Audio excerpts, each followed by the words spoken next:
Hello, Evan. Sorry. No, we're not late. Actually, I was just about to say we are late by a minute. We're not. So how we all doing anyway? Hope everybody's well. Sorry again. It's last Saturday we were live. Yeah, last Saturday I think it was a while ago. Let's put it that way. Give me a moment. I was just doing something here.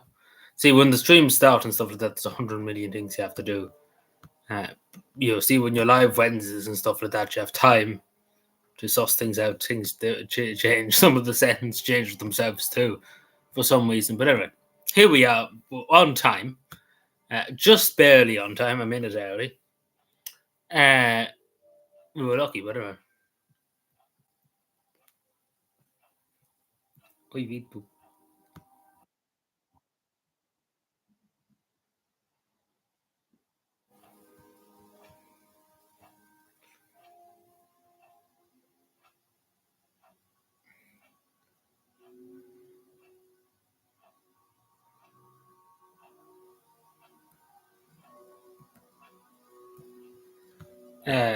Let me see. Sorry, I'm just doing something here.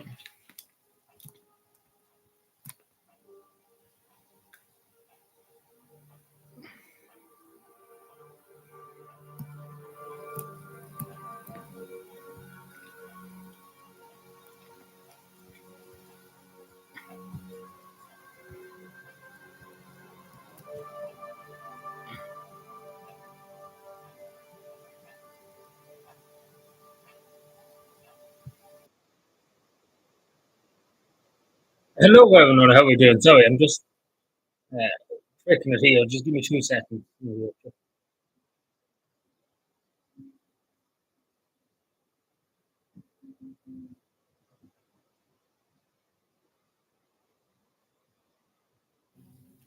Good evening. How are we doing, everyone? Hope we're well on this Saturday evening. Would you believe now Monday is April? So we're going into April. Imagine that. March is already finished. Already done and dusted. Uh,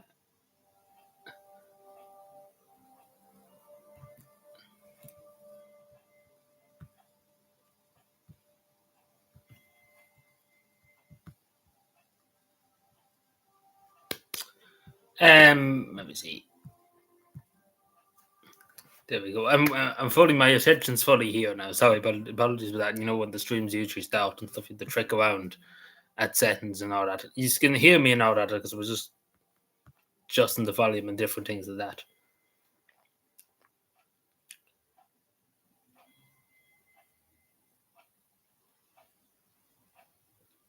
Looking for well,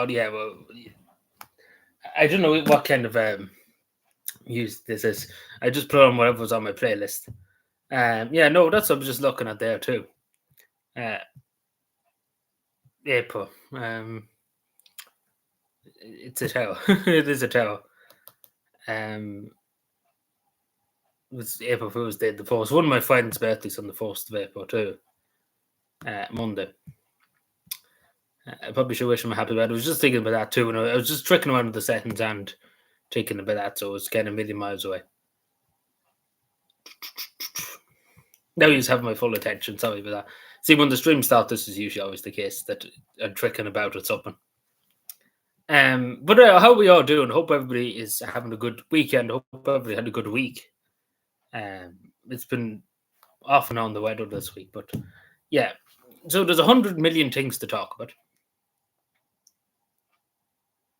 Mood and music, yes. I've heard some of it. I don't know what actually music this is. I haven't even looked. There's a playlist for relaxed music and stuff like that, and I just kind of flung it on. I didn't really look to see what it was or anything.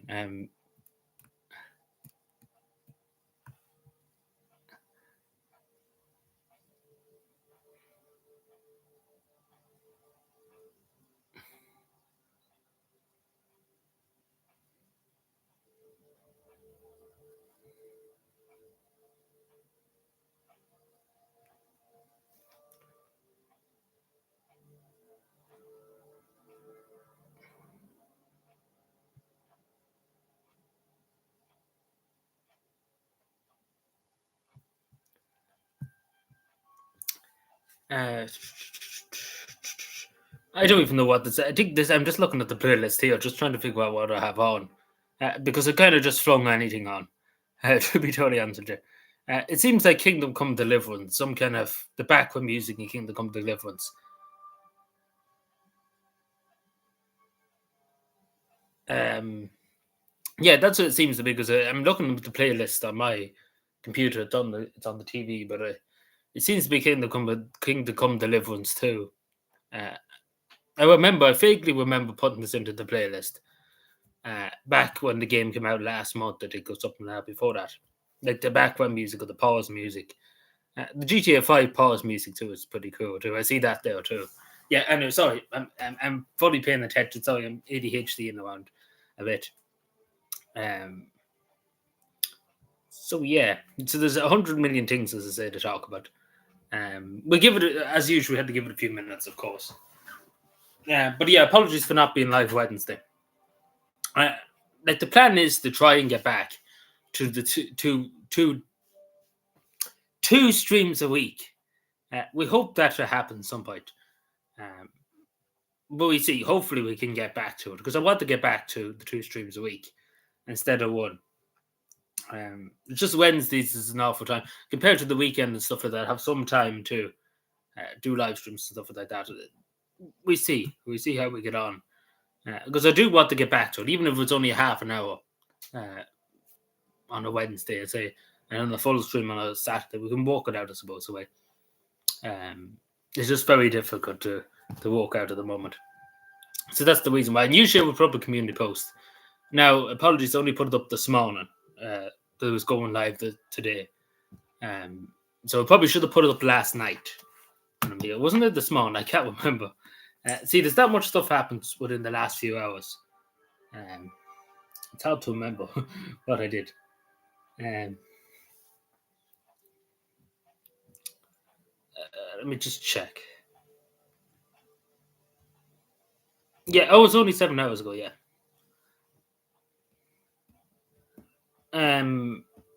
Yeah, it's only about 7 hours ago. Yeah, so it is pretty much this morning I put it up. You're coming to live stream, Pog Chap.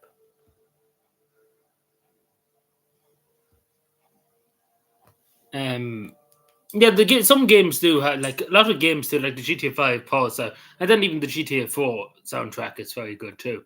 No, not the soundtrack, but the pause music, I suppose.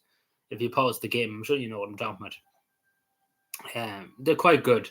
Um, I can think of other games too. There's other games too that have good pause track. Usually all of them are banging, yeah, like soundtracks.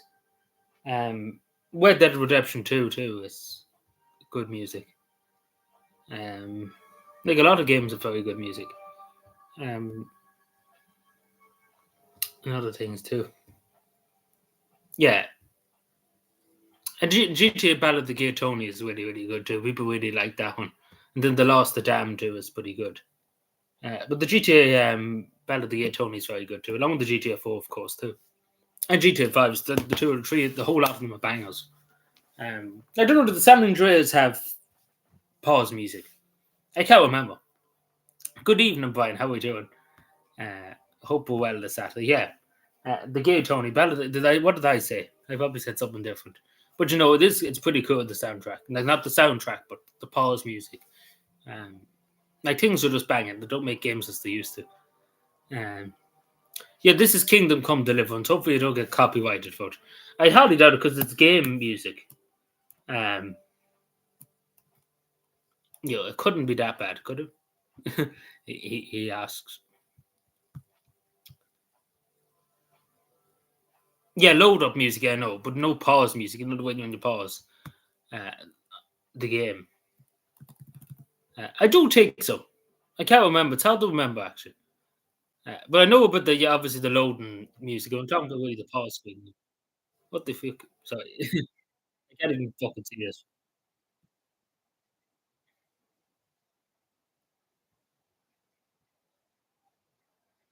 Wait,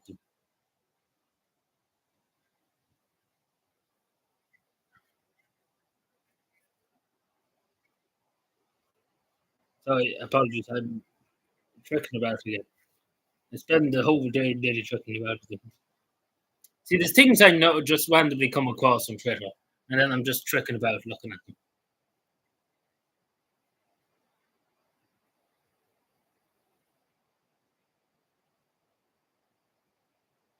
Anyway,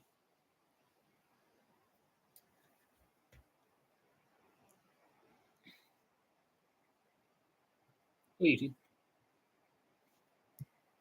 anyway. Sorry, give me 2 seconds. Um, See, this is the worst thing about live stream because everything happens when you're live stream. Uh, like everything literally happens. Nothing ever happens when you're not live stream, but then when you live stream, everything happens. Hello, Lenny. Good evening. How are we doing? It's been a while. How are we doing? Good evening. Uh, how was things? Not too bad. Not too bad at all. Thank you. Uh, hello, Tony. Good evening. How are we doing? Yeah, all the GTA games have decent radio tracks. Like they all are pretty banging. PS2, the Simpsons Cinema 1 and 2 are good. They're good soundtrack. Was very upbeat and stuff like that too. Yeah, I must have got mine too around that time too. I have two PS3s actually. Don't use them. Last time I used them must have been a year ago. See, I only use the Xbox and the PS5 that's here because the other ones are in the other room, and there's only rare occasions. And when you're walking and stuff like that, you don't have much as time as you used to play games and stuff like that. 32 inch, yeah, 32 inch is probably the best. Uh, like the least you need to play a game. I take anyway. Even though I don't even know what I would use the 32 inch here. Uh, Big Daddy, yeah. And then the Xbox Series X, people like that. But I never got it. I couldn't get the Xbox Series S if I wanted to. But I stuck with the Xbox One. I'm happy enough with the Xbox One. Like that's what you hear the music playing from the Xbox One. Like the Xbox Series S, a lot of people like that more than the Xbox One. But yeah, the PS5 would be considered the big daddy at the moment in terms of that. In terms of the gaming uh, scene, you know. Um,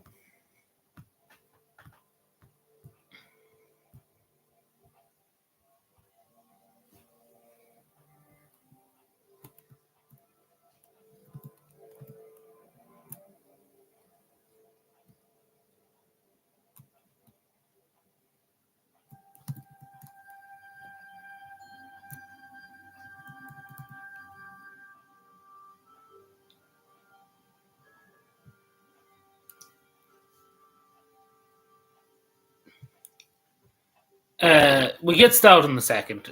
We'll just chat among ourselves for a few minutes. Um,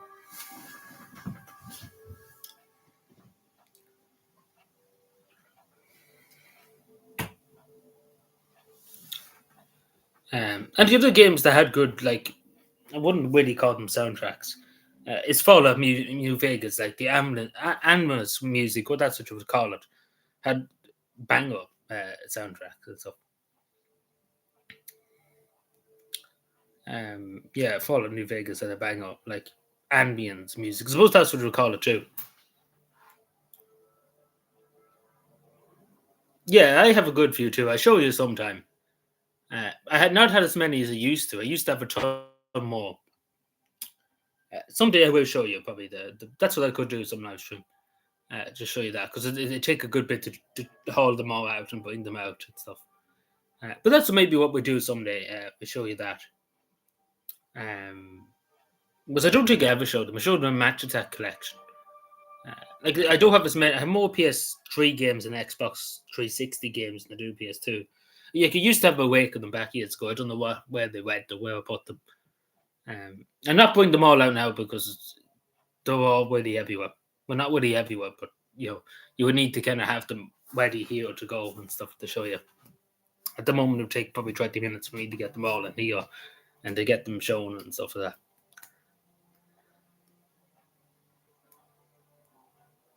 Yeah, there's still some of them are dear enough. The PS2 games and GameStop, yeah.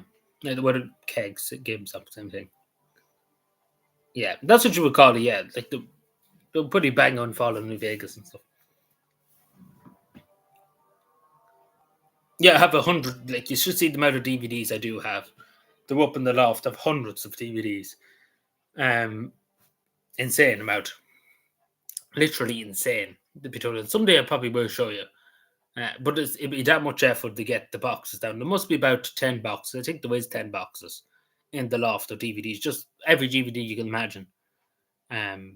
Because when I was younger and stuff like that, obviously, uh, we didn't have when I was particularly young. We didn't have Sky and stuff. We got Sky for a while when I was about 10, 11, around that.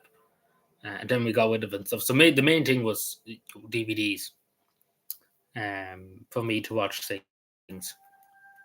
That's back now. Imagine saying that now. But that's back when I was, imagine when I was younger. But nowadays you have Netflix and stuff. That really didn't really exist when I was that point in time. It didn't really exist. It was only kind of getting started. The same was YouTube around that point. Around 2010, give or take, 2011. YouTube was only started, I think, 2008. That's all the site was. Things were in the infancy, pretty much, what I'm trying to say. Not like nowadays. Imagine that. It seems like a long time ago, but it's not that long ago. Like the majority of the shops and stuff, like Tesco and stuff, used to have just DVDs for aisles and aisles and aisles. And there's not one nearly in the shops now. It's a quite different landscape than what it was.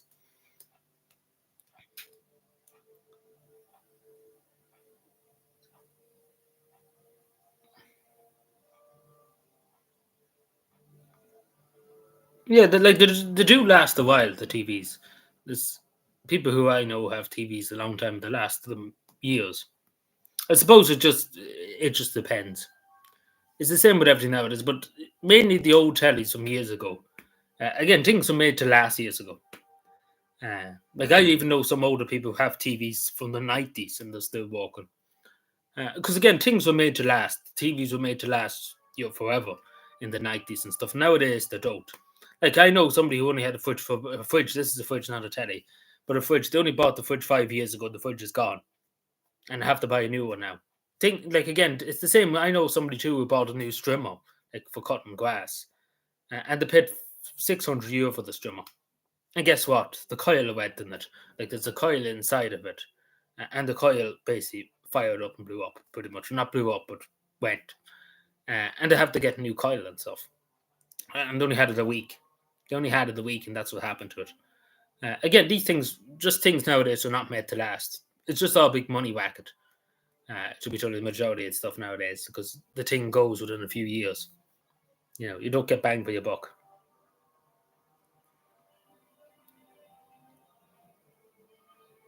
Of course, yeah. Hello, have a have a head fit. Kieran, how are you doing? Sorry, I couldn't pronounce your name there for a second. It wouldn't go through my head. Apologies for that. I just couldn't. I don't know why it wouldn't physically come out of my mouth for some reason. Um, but yeah, we probably should get started on what we're discussing tonight. There's a good bit to discuss. Imagine I'm here 17 minutes. I haven't shut my mouth. But anyway, how before we get started, anything else anybody want to ask? Or before we get started, because I keep yapping and yapping. Out these days? Good question. Oh, I couldn't tell you. Say Red Dead Redemption 2 is still very popular. Fortnite is still like it's not as popular as it used to be, but Fortnite's still popular. Where's the like what I'm listening to at the moment? Kingdom Come Deliverance 2 is very popular at the moment. Everybody's playing that. Like there's many other things too, but there's not really. Everybody's kind of just waiting for GTA 6 to be totally honest. And that's the thing. Everybody's just waiting for GTA 6. So there's not too much going on. The new Mafia game is coming out some point this year. We think. We'll probably live stream that whenever that comes out, but I don't think it will. It'll be probably next year by the time it comes out. So, I would say probably just the things that are always popular. GTA 5 is still popular. Like, if you look at Twitch at the moment and who's live streaming, the majority of people watching GTA 5, and GTA 5 roleplay is more than anything else. GTA 5 is still popular, would you believe? Years. But that's all because of the roleplay so it's not because of online, the story player.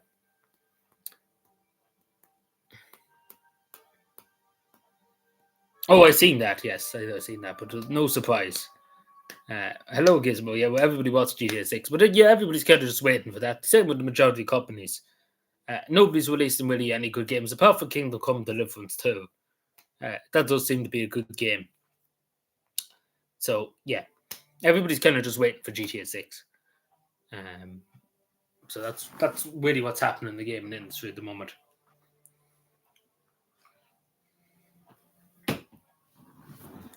Um, do you remember the game? What they call it?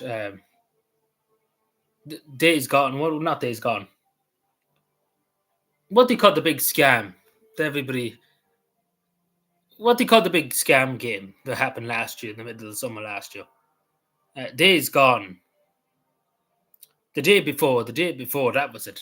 Isn't it the day before there was the big scam? The people were voluntary working to make the game and stuff like that. The big scam game. Isn't that the game I'm thinking of? It's last year, somebody. Oh, God knows, it's probably 15 years. 2013 it came out, GTA 5, and we're still here. So, it's insane. The day before, yeah, something like that, yes. It was the biggest scam you ever see. Did I play Cyberpunk? Yes. I played it for about 10 hours. It wasn't my cup of tea, and that was when it came out. And I never really went back to it. It just wasn't my cup of tea, Cyberpunk. I know it's good probably now. They've improved a lot, but when I played, it was very buggy. Nothing really worked. I played a good bit of the game, but it just didn't vibe with me. Apart from the bugs and stuff, I just didn't vibe with it. It was too modern. I'm like old-fashioned stuff. Yeah, they mostly fixed it, yeah. But that was just when it came out, literally 2 days after it came out. And it just didn't vibe with me, first of all. So I didn't really care after that. I don't think I ever will go back to it. It just didn't vibe with me, and it wasn't something. But I did play about 11 hours or so, something like that. It was something like that, yeah, 11. It might have been a bit more, 15, I don't know, something like that. I check it up, but it wasn't long. I didn't play much. And only probably got a few missions done. But yeah, I only played for about that. But anyway, we probably should get started talking about the stuff they had to talk about instead of games. So, what is this now?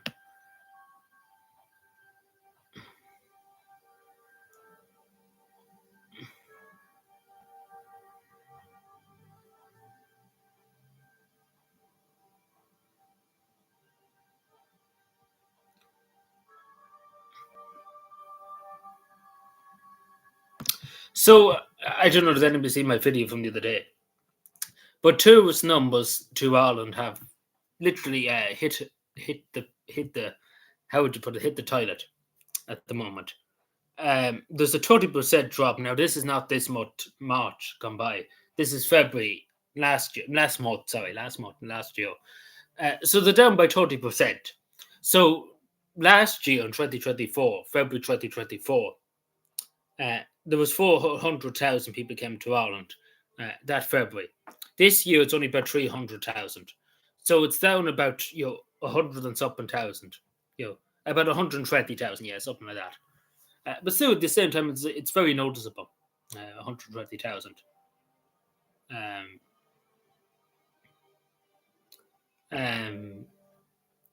So it's a huge decrease.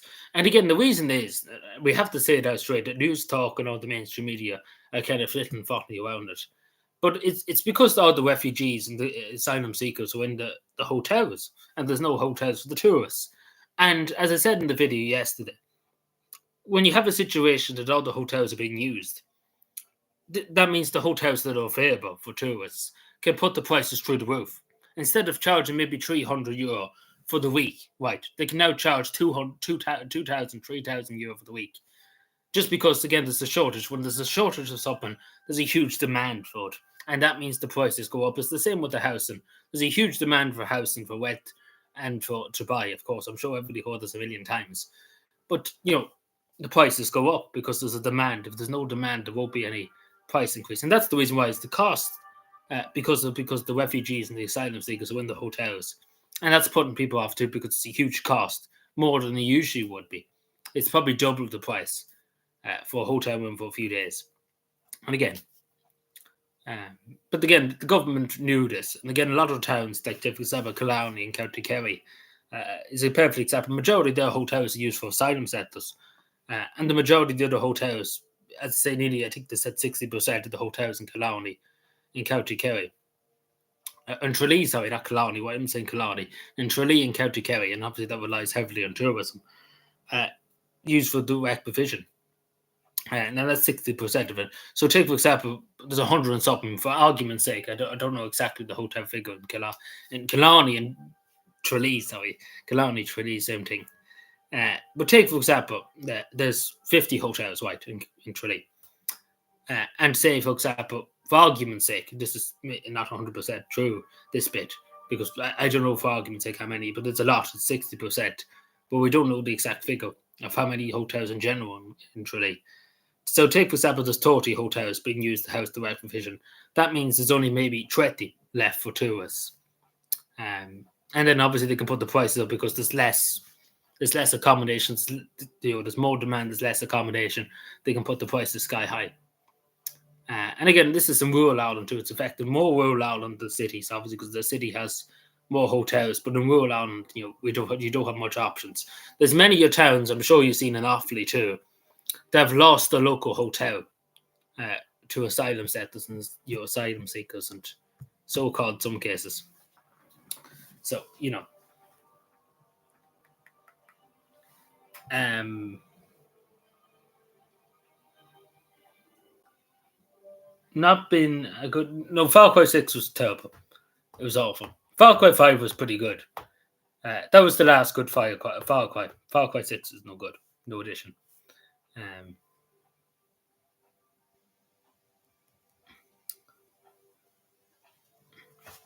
but yeah, so it is very concerning, but we won't know.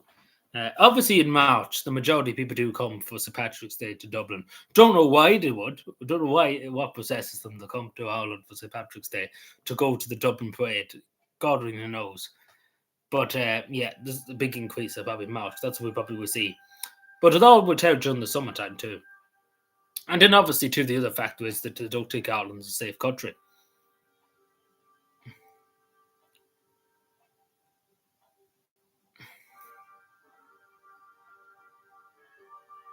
Yeah, well, again, it's all to do with greed too, because the government couldn't force a private hotel person to take in refugees and asylum seekers, because again, they showed the money to the hotels, and the hotels took the money. They want to take the money from the government for nothing, because it's handy money, and that's the only reason why. And who could really blame them when the government literally comes with big blank checks, whatever you want, €3 million a day? Yes, of course. Whatever they want, the government gives it to them. There's no question how much. It's just a big money racket, if you ask me, because there's many hotels, people who own these hotels, becoming trillionaires and don't pay any tax or anything. It's insane. This hotel is making hundreds of thousands. I think there was one hotel in the country.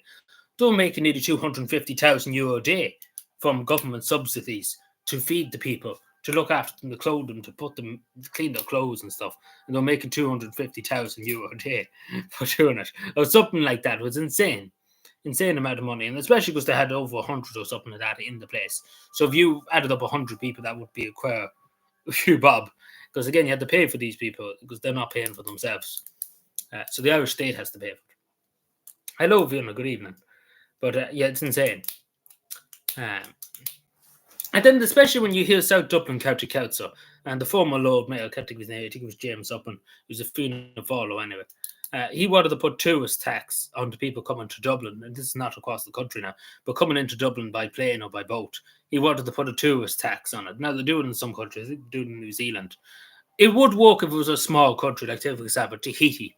I know we hear that in Red Dead Redemption too, or the Solomon Islands, or Bermuda, or something like that, or even Iceland, take for example, small countries, so not many of us going to them.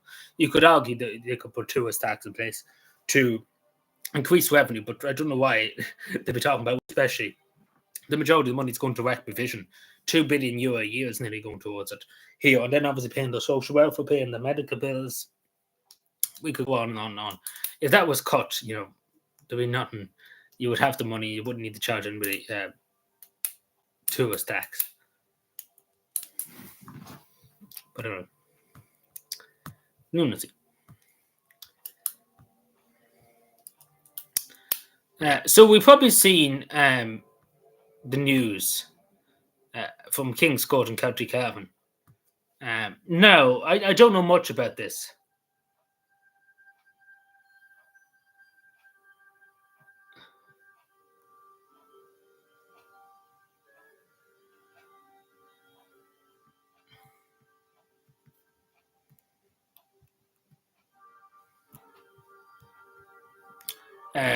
So you probably, you've seen. So there's somebody allegedly, we don't know exactly. There's no word from Garda Síochána. It'd be different if the guards came out and said we didn't find anybody. There's no evidence to suggest that somebody had a knife on the streets of Kingscourt the other day. But the Garda have said nothing. There's been nothing said. The mainstream media in Cavan said something about it. They pretty much said it might have happened. There was no suggestion, no, here's the evidence that it did happen and stuff like that. So there's a huge amount of rumours to do with that. So nobody really knows, to be totally honest, what's the story there. So I don't know. I know a few people asking me what was the story with it. I couldn't tell him, to be totally honest. I don't know. Did it happen? Was it somebody maybe seen something they thought it was a knife? Or we don't have any video proof of nothing to show, so I don't know, to be totally honest. And the Guardian Captain wouldn't tell me shit anyway. So who knows? But hopefully it doesn't happen again if it did happen. But just, that's what I would say. Pretty much somebody thought they'd seen somebody with a knife going around the streets of Kingscourt. But nothing happened. Nobody was stabbed or anything like that. But it seems to be allegedly. We don't know. There's no video evidence. But there's huge talk about it because nobody knows, did it happen, did it not happen, what happened. It's kind of everybody doesn't know. The Gardaí probably know, but they don't care to tell anybody. So who knows? But thankfully nobody was injured, nothing happened. Yeah. That's the main thing.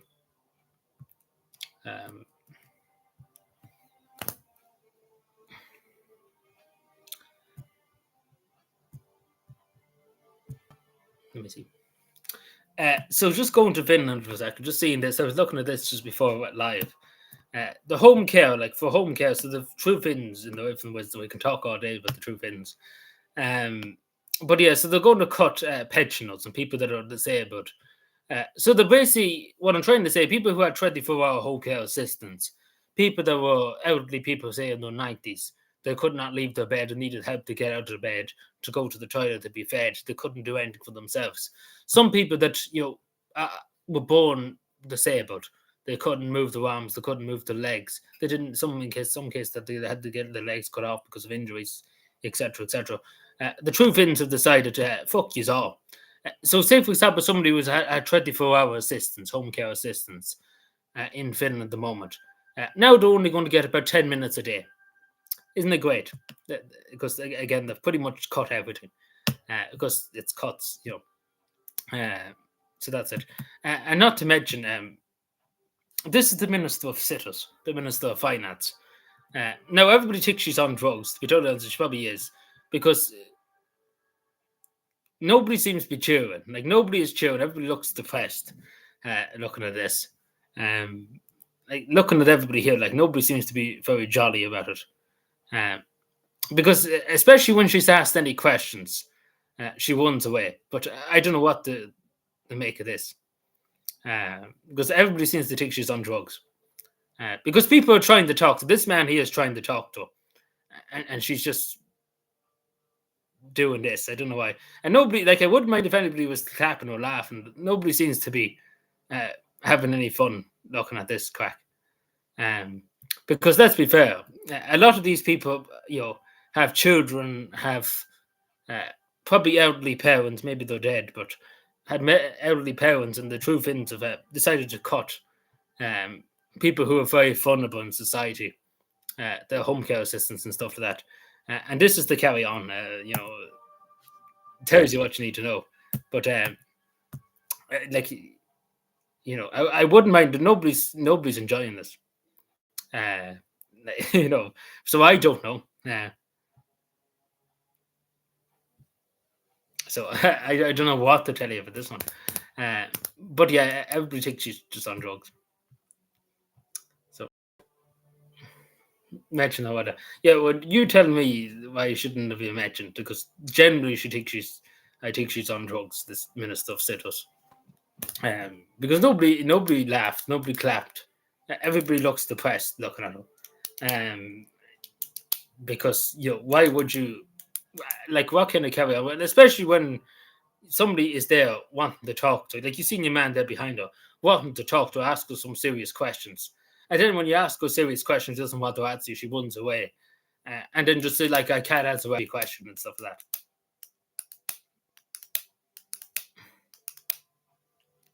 Shady underground nightclubs. No, she does not go into shady underground nightclubs. At least that's a bit sus. Um, no, like she goes into public nightclubs and stuff like that. Like as you've seen there, they've literally just cut uh, elderly people that can't move, uh, cut their 24-hour home care assistance. People that are disabled, people that can't move, they decided to cut their 24-hour home care assistance down to 10 minutes a day, and not to mention many other things. Yeah. Especially because she'd just done that before she went out and done that. And again, to have no, again, this is the politician too weak that doesn't believe everybody has any place in politics. So not only that, too, she's a psychopath. Not to mention, she was asked too early on by somebody there, why is the True Finns full of Quinimas at the moment? Like everybody in the True Finns is a Quinima. And she couldn't. She didn't answer the question. She ran away from the person when he asked her that. Like it's a genuine question. Every day of the week, there's somebody now being found out to have Quinima, like serious Quinima convictions. One of them was a paedophilia. One of them raped a young girl. One of them stabbed a woman in the neck. Like we could go on. One of them is like a fraudster, a tax evader, is banned from doing any business, having even the business, being associated with a business. We could go on and on and on. And then we have a True Finns councillor that's trying to allow child pornography and stuff like that.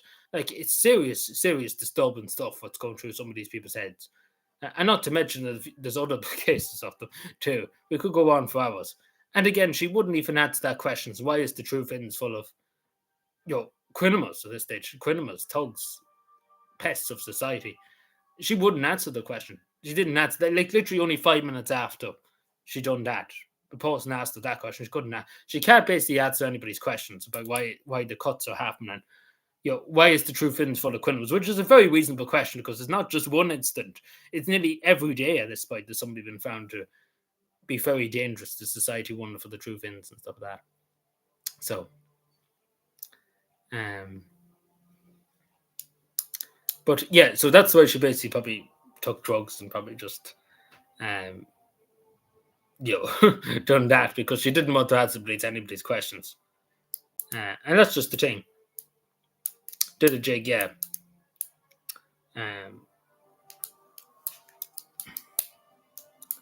But yeah, that's what I'm saying. But no, it's all just crazy.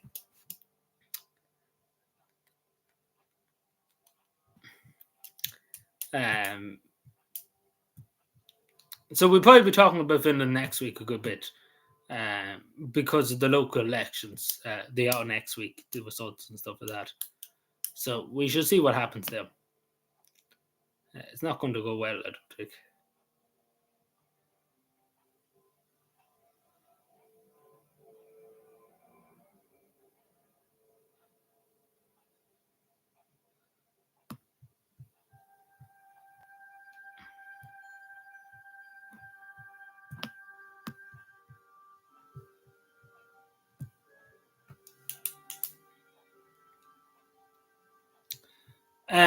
Where was it? Sorry, yapping.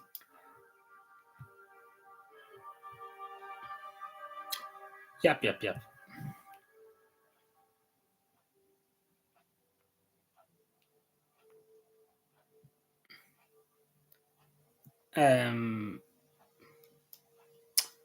Where was it going to go from there? I can't remember. Oh yeah. So house prices. I think Gordon was asking me the other day. House prices in Cavan have gone up by €10,000 in the last year. So just think about that. Like literally in a year, the price of a house has gone up by €10,000. Like you think about that, that's nearly a year's wage for somebody, and it's gone up by 10,000. So it's 200, about 250,000 for a house to buy in Cavan. Round that, maybe 300,000, and it's going up by 10,000. It went up by 10,000. It's insane.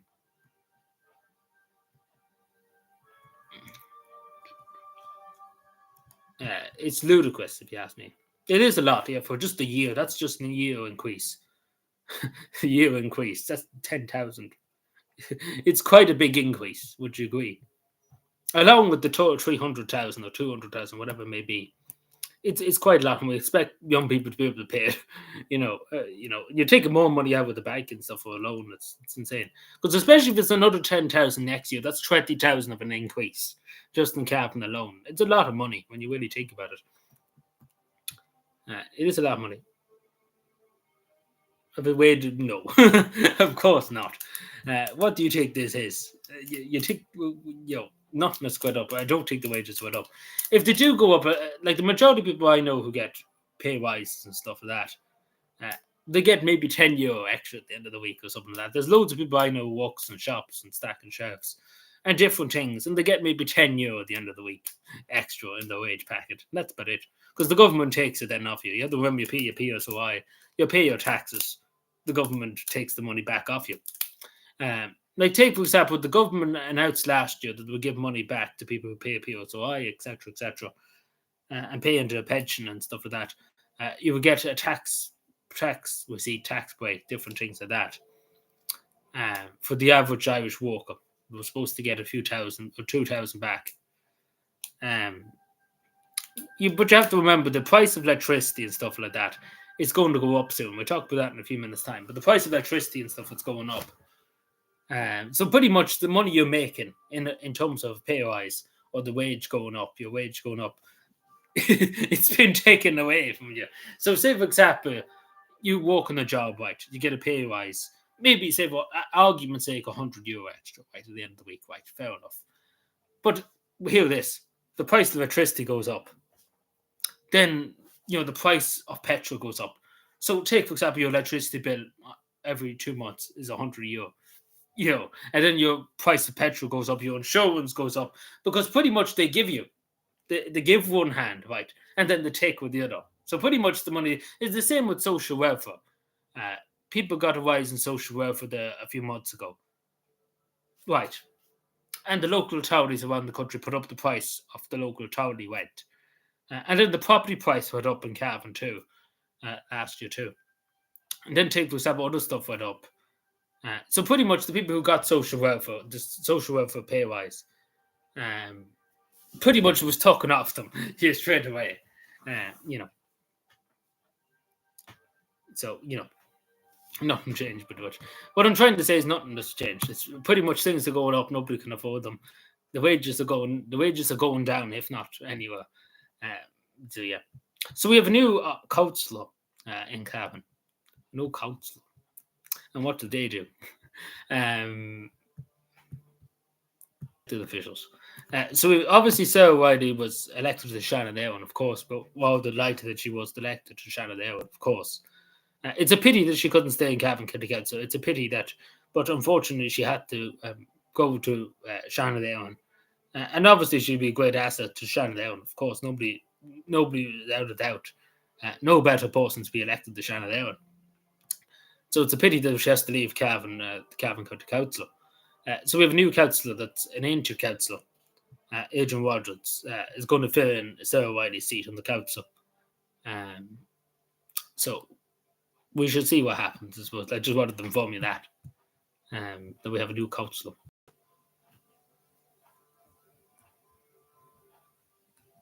Like a communist state. Oh, I get what you're saying, but it's all to do with greed. Like the government too is greedy. Like the majority of them are landlords. So, but the state does have to step in to stop this kind of carry on. Because again, the bare necessity of the state, the bare function of a state, is to make sure you have a roof over your head. Like that's the fundamental thing in society, that you have somewhere to go to sleep at night.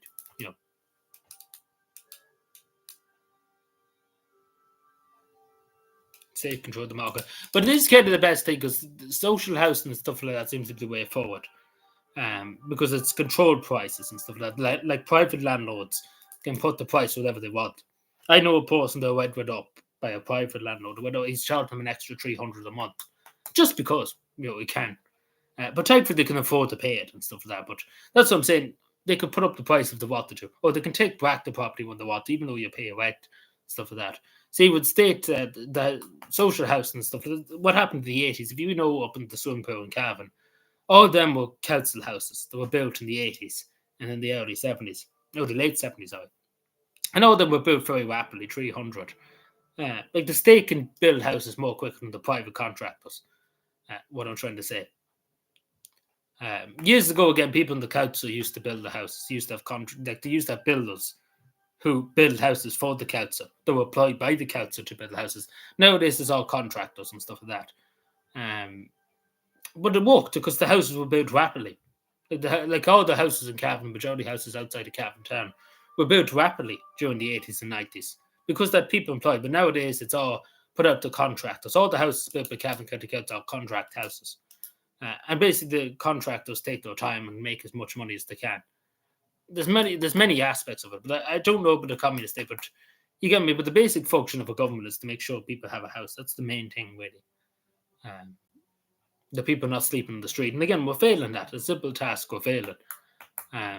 You know, the 15,000 homeless. You know, it's insane to take 15,000 people. The whole population of Cavan Town, just to say, Cavan Town is about 11,000 people or something like that. In the last set, something like that, going on 12,000. So think about that, a whole town in Ireland. That's the amount of homeless people, and a bit more. It's insane when you really sit down and think about it.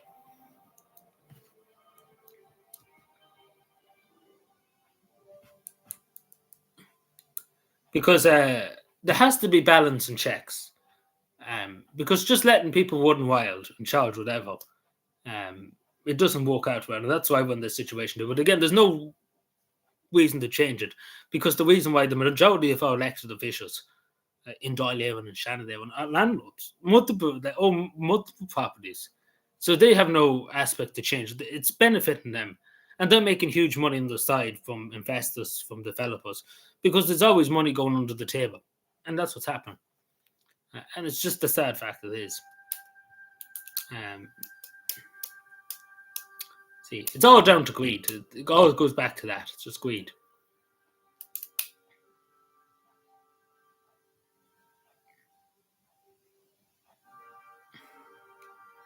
They control the market. Yeah, I agree with you, but this is the thing. When people say about that,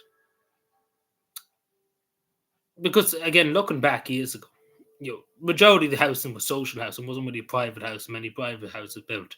The majority was state built.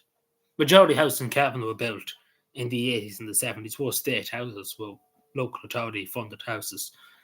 And again, as I say in Cavan Town, the majority of the houses, you know, in the housing estates, just outside the swimming pool, etc., were built by the council in the 80s and the 70s. So the majority were built by the state, and they were built rapidly. There was more development, there was more built, more done compared to private landlords and private developers. But I think there could be a balance. There can be a balance, of course, in the market. But I do think it's important that the state has a good bit of it. Oh yeah, I know, but it's very important. Yeah, obviously the increase in immigrants too is not helping the situation. Of course, nobody's arguing that point because it's a straight fact. When you have more people, you have more. You need more houses and stuff like that. But obviously there's issues with planning permission and stuff like that. But usually with local authority housing, that's another thing too. Usually there's not really much issues there. It's more the private developers and stuff get issues with planning permission, etc. I get what you're saying in terms of planning permission and stuff. But it's necessary too to have planning permission, because if you didn't have planning permission, people would be building all over the place. But in some cases, it's unreasonable, the objections and stuff like that to housing. Like, take, for example, Catherine Martin's husband and herself were upset, and they voted for the right to housing bill, that there was houses being built out their back window. You know, and again, every citizen has a right to object to housing for stupid reason. Yeah, in some regards, sometimes they do have a point. There was a few times in Cavan that the planning permission was denied because they were too close to the main road or other issues like that, and there would become issues. But in some cases, I do agree with you. Some of them are stupid in terms of what they come up with. But in a lot of cases, it's a lot. It just takes too long, and it's just all bureaucracy. Because see, the longer the planning permission takes to go through and all that, there's more money being made. And you have to remember, sometimes they do it on purpose to make as much money as possible. In some cases, because the more times they have to object and stuff like that, and then look at it again, it's all money. It's all money. It's all money kind of market.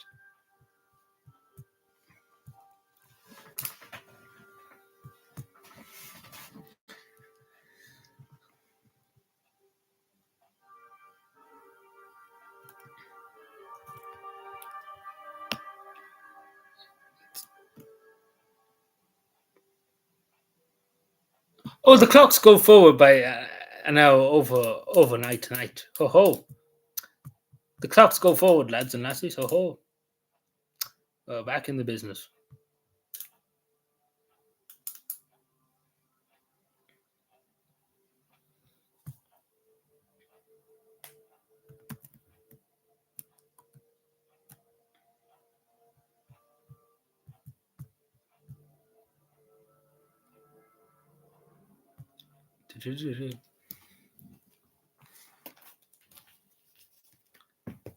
Oh,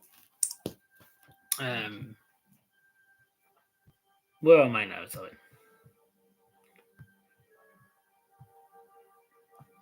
See, there's that many things I need to cover. See, just moving on to England for a second. The last steel mill in England is closing. And obviously, you need steel for guns, etc., etc. It's important to have a kind of steel industry. And the last steel mill is closing. After 150 years, it was pretty much the start of the Industrial Revolution in the United Kingdom. And they're closing that after 150 years. Now, this comes England. Just saying it's a bit stupid, especially because every day they're wackling those sabres. What in war, etc., etc.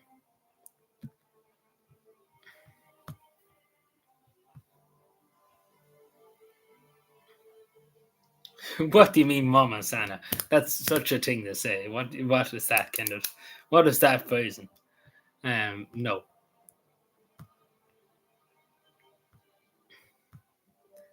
There's no money. Hello, Davidas. I don't know if I said hello to you, so I was too busy yapping for a good while though. Let me see.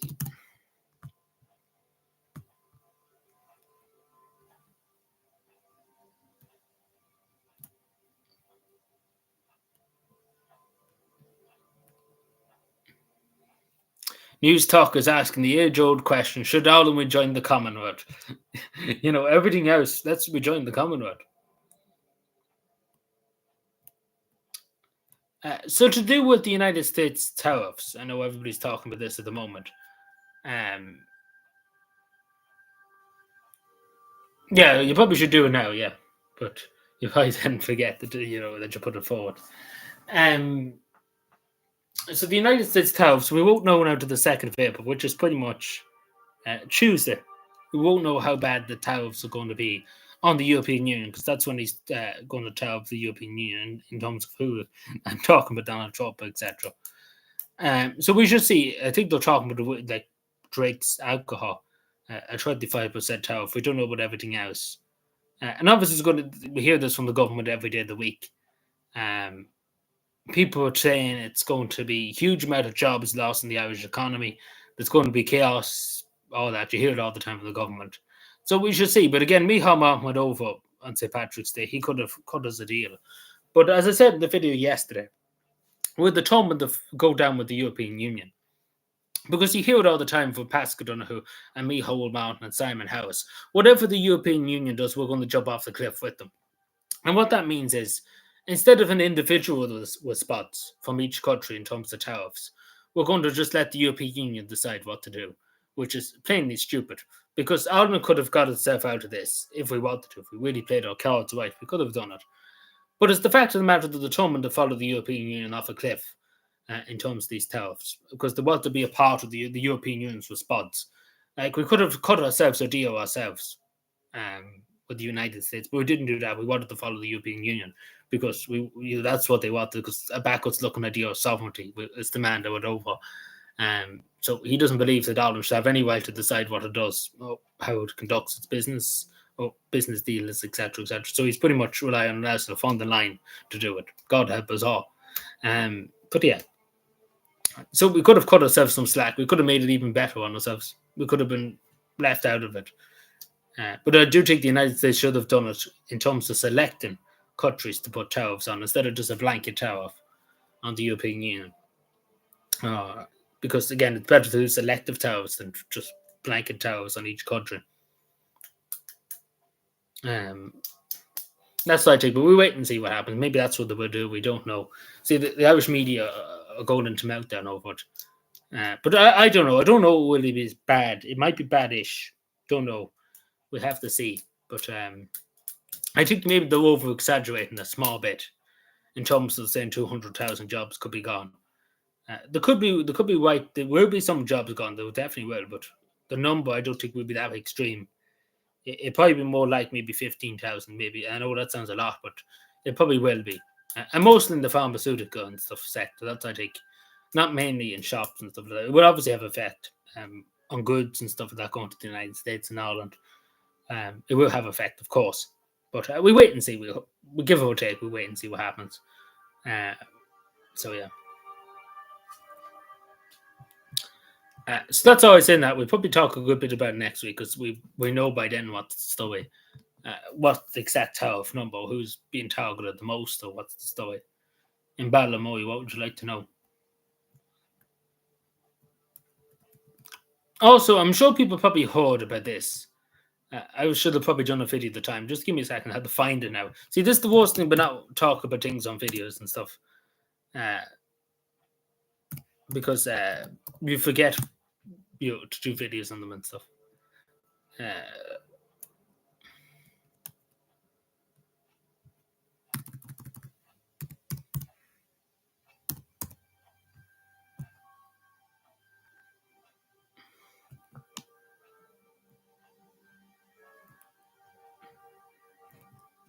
Where the fuck is it?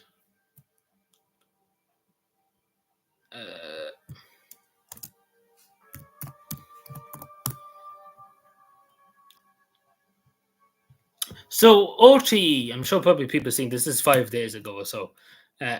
OTE, our great friends in the Irish public broadcasting system, spent €250,000 on clothes for staff. So pretty much nothing was loaned. My local TD, Neve Smith, said throughout November, I'm sure even Brian knows he's in my constituency here, accountability for OTE. OTE will hold to account. When you ask Neve Smith, who was held to account, who went to prison, who lost their job, who has to pay back the money, she can't answer it. The government can't answer because nobody was held to account. Everybody's forgiven, forgot about it. Because Dee Forbes is not in prison. Ryan Tubridy's not in prison. None of them in OT are not in prison. None of them are in prison. Nobody was held to account. And again, the government bailed OT out. Imagine they wasted huge amount of public money before, hundreds of thousands of euro public money, just fucked it down the drain OT before. And the government come along, here's 181 million euros. Here you go, OT, after they done that. And now, all of a sudden, 250 euros are just fucked down the drain for clothes. You know, like, have we loaned nothing? Because again, they don't care. Nothing has been loaned about, you know. Yeah, that's what I'm saying, randomly throwing euros everywhere. Because, you know, the government just were like, here's 181 million euros. After you just fucked loads of money around the place. Because OT probably should be dead and buried by now, in terms of it should be bankrupt, pretty much. Only for the government bailed them out there. And again, remember the last time we bailed somebody out, the banks. Don't get me started with them fuckers. But, you know, OT are the fuckers too. Everybody were bailing out of the fuckers. But the only Irish Joe who's struggling to pay their bills, there's no such thing as a bailout for them. They can die in a hole in terms of what the Irish government care about. You know, banks are top priority. OT are top priority. Irish person gets into debt because they're struggling to pay their bills. Who cares about them? Me Hom often says. It's the same we've seen during COVID. They were like, protect Granny, protect Granddad. You know, then when Storm Adrian hit, fuck Granddad, fuck Granny, let them die and freeze to death. That was what was happening. So it's double standards, really. Like, there's objections, I'm sure Brian knows, but they're talking about building a big Tesco superstore in Cavan. They've talked about this the last 15 years. And they're talking about they were going to stop building. There's objections and stuff to it. Pretty much, I don't care. But long story short, the broadcaster spent 58,000 euro in Lewis Campbell land and 71,000 euro in Brown Thomas. Lovely.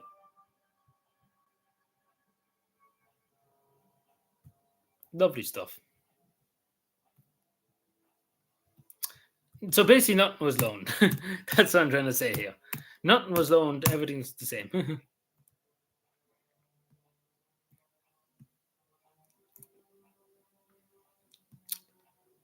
Now,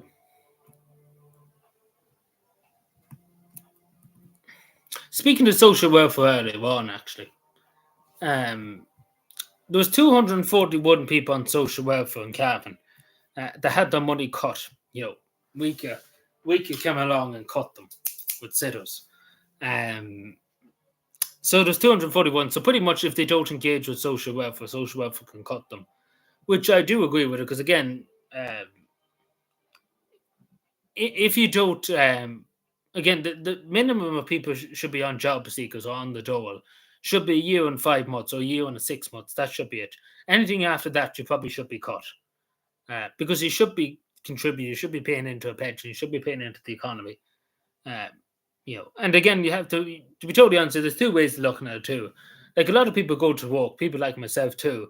At the end of the week, you have a few bob left at the end of the week, but it doesn't really justify getting up in the morning to go to work because you're being all your money's pretty much been taken off you in taxes and stuff like that. So why would you really bother? So I wouldn't really blame some people for not bothering to work because you need to get better. You need to get better money in the dole than you do going out to work.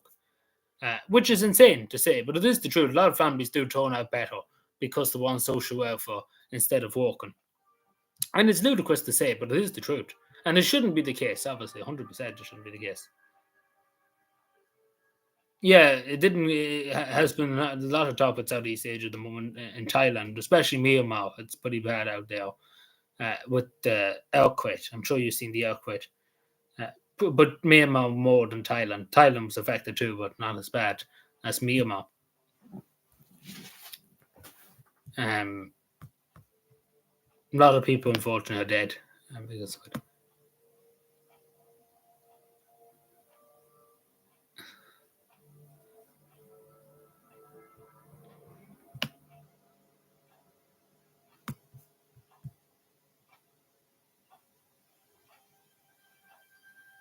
It's on the cooks here, yeah.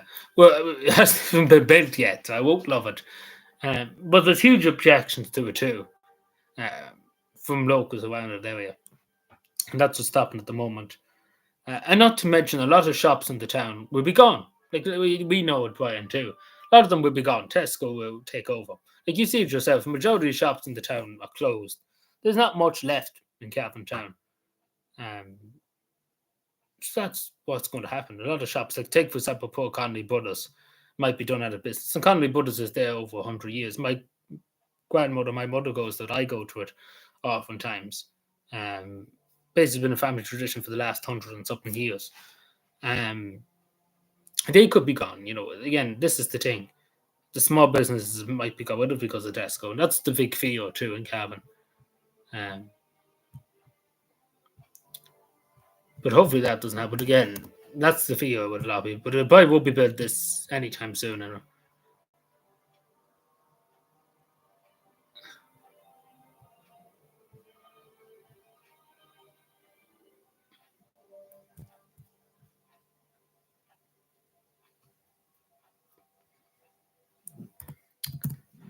Um, where am I now, sir?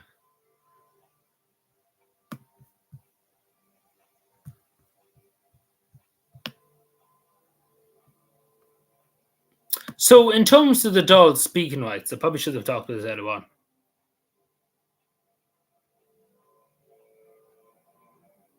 Tesco will, yeah, it's going to be huge. Like, I don't think you understand how huge it would be. It'd be like something like the Asda's at an Skilling. Like, that's huge. It's going to be huge, even bigger. Like, it's going to be huge, an absolutely huge place. Uh, so we see, but that's the fear. A lot of people, you probably heard it before. That's the fear you hear a lot. Um, but yes, the doll's speaking rights thing. There's a massive one available. Yeah, not that it's going to even be bigger than the one available. I know there's a bigger. I was in it before. It wasn't available, but it's going to be 10 times bigger than that. But it's massive. I don't think you understand how massive it will be because I've seen the plans in person.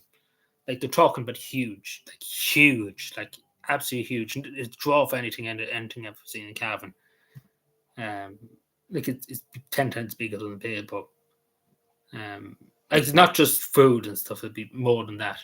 And then there'll be smaller shops inside of it too, right? There's going to be other stuff too, and along with Tesco, but there'll be stuff wetted out, other small shops wetted out. Be like a shopping centre, pretty much. What I'm trying to say. But we can only wait and see, I suppose. But the locals around the area, don't want it to happen, regardless. If they've offered them £1 billion to do it, I don't think they have to. But that's probably what they will have to do: offer them loads of money to build it.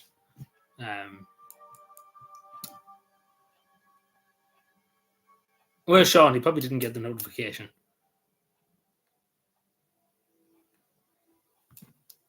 So the Dáil speaking rights debate. I'm sure people seen the scenes. I think Tuesday, was it Tuesday? Yeah, it was Tuesday. Or was it Monday? I can't remember. But yeah, there's huge scenes in the Dáil about speaking rights. The government want to change the Dáil standing notice, that's what they call it, in terms of speaking rights for TDs, for their own TDs. So it all goes back to this. You either in the government or you're in the opposition. You can't be in both. You can't sit in the government side, you can't sit in the opposition. You can't be in two seats at once. It's the same in school. You can't sit in two seats at once.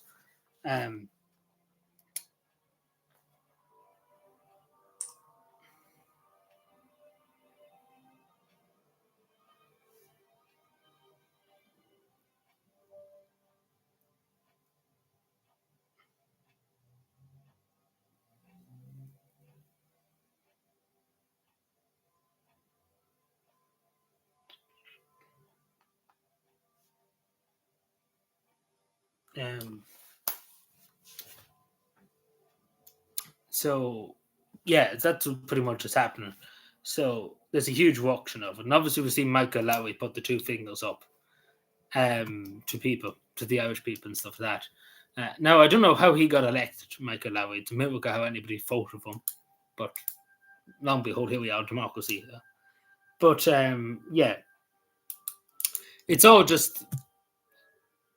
bullshit, to be totally honest with you. Because the witty, like, obviously the government here, the Fine Gael and Fianna Fáil, are just dictators. They just want the control of the Irish people. They want to bring a authoritarian really into the state. We've seen with their actions, the hate speech, but they want to shut people up. And it's the same here. They want to do. They want to really control everything, really, pretty much. It's just kind of what they want to do. We see it all over the time with the authoritarian way, like the authoritarian legislation they're bringing in on different things. And that's what it's all about, really, pretty much. In my opinion, anyway. And I think we should be more worried about that other legislation, the hate speech legislation, if it does go in. So we should see what's the story there whenever that happens.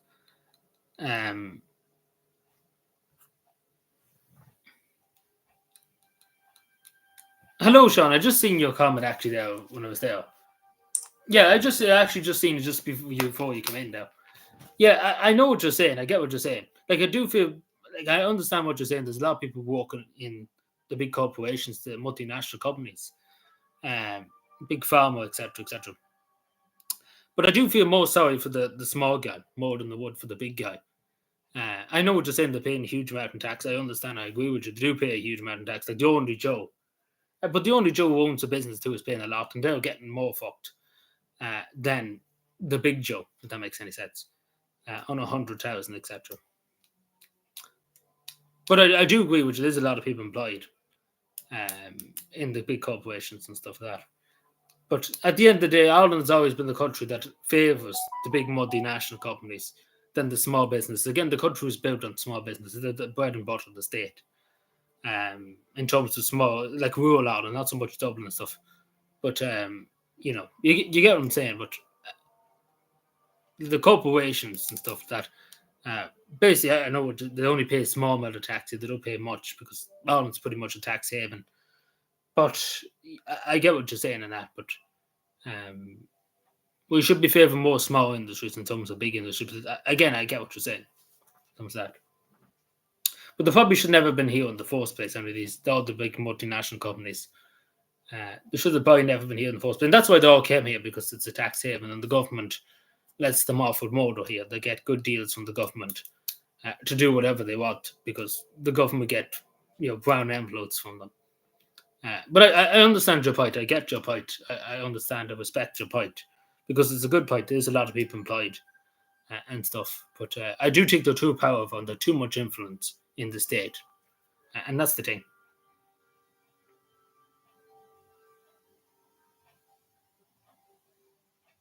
Yeah, I understand what you're saying. Like, don't get me wrong. I get where you're coming from. I know what you're saying. I get it. I understand I agree with you to a certain point. But I think they have too much power. We're giving them too much power in the state. Like you take, for example, the data centers. I know probably you've heard this 100 times, but the data centers are here. The only reason why they're in Ireland because they're paying little to nothing in tax, and the Irish government. And take for example, we were just talking about planning permission earlier on. They get the Irish government let them off for more in terms of planning conditions. They don't need any planning permission for half of the stuff. They just build it, and the Irish government turns a blind eye. And again, they have too much control over the Irish economy. They have too much control over our politicians, and that's the thing. And we've lost sight on the small businesses. We have lost sight. We're too busy favouring big companies. And again, thinking about it, Sean, a lot of these corporations they bring their own workers. A lot of workers that are working in the pharmaceutical. Let's take, for example, Pfizer. They have a place down in Clare. Majority of them are not Irish people. Like it's not like you hear the government saying every day of the week we're employing Irish people, loads of Irish jobs. But in reality, a lot of people are foreign workers that are coming over here to work in these companies. They're not Irish. Majority, and it was reported a few last year, I think, in June last year, something like that. Not by OT, I think the Business Post. I think it might have known the Irish Independent, some one of the two. That the majority of people who work in the big tech platforms in Ireland are not Irish people. They're not Irish people. They don't have Irish citizenship. They're coming from abroad to work in Ireland on behalf of these companies. So they're not Irish people. They're not Irish jobs because as soon as their jobs are gone, they're home. They're going back home.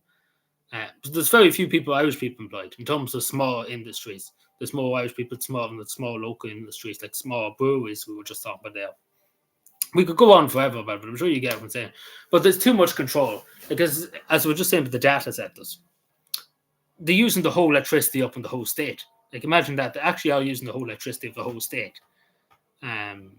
It's insane, and they probably pay no electricity. We don't know that, but they probably pay nothing. But I do think they have just too much power, and I'm more worried with the small guy. But the whole Irish economy, and again, it should never happen in the first place, was built on big platforms, big tech, and big industry, unfortunately, from the 90s upwards to now. A tax haven, yeah, that's the only reason why they're here, you have to remember. Because they're paying little to nothing here. And that's what the US wants to do, to lower their tax rate to get them back. Just so him and Zana, no, I'm not. At least there'll be some use, because I don't know what, because these TikTok data centers and stuff like that, they're just brain what. So, it'll be something useful if that was the case.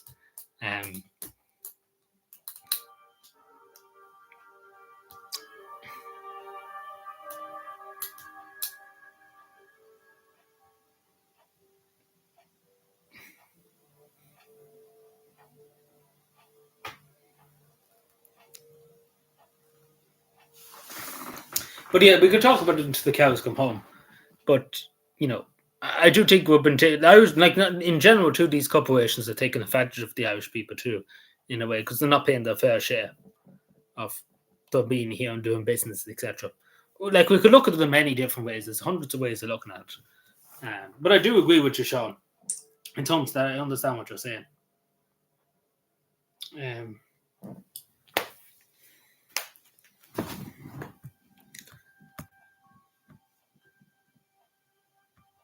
Where was I before that?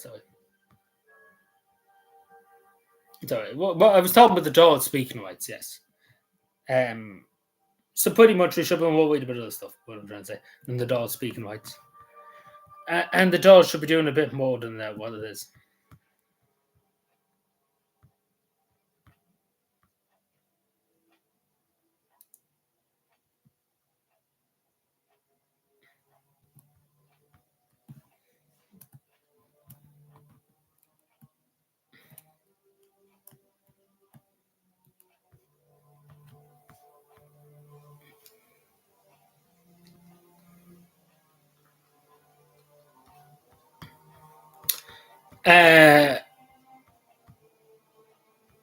I must be going stupid because I can't remember. It was some few other things I was going to mention. I've completely forgot about what I was going to mention. Let me see. I try and get my head to it. What was it? There was a few other things. See, it's hard to take on. Like, I should probably write these things down as I go throughout the week.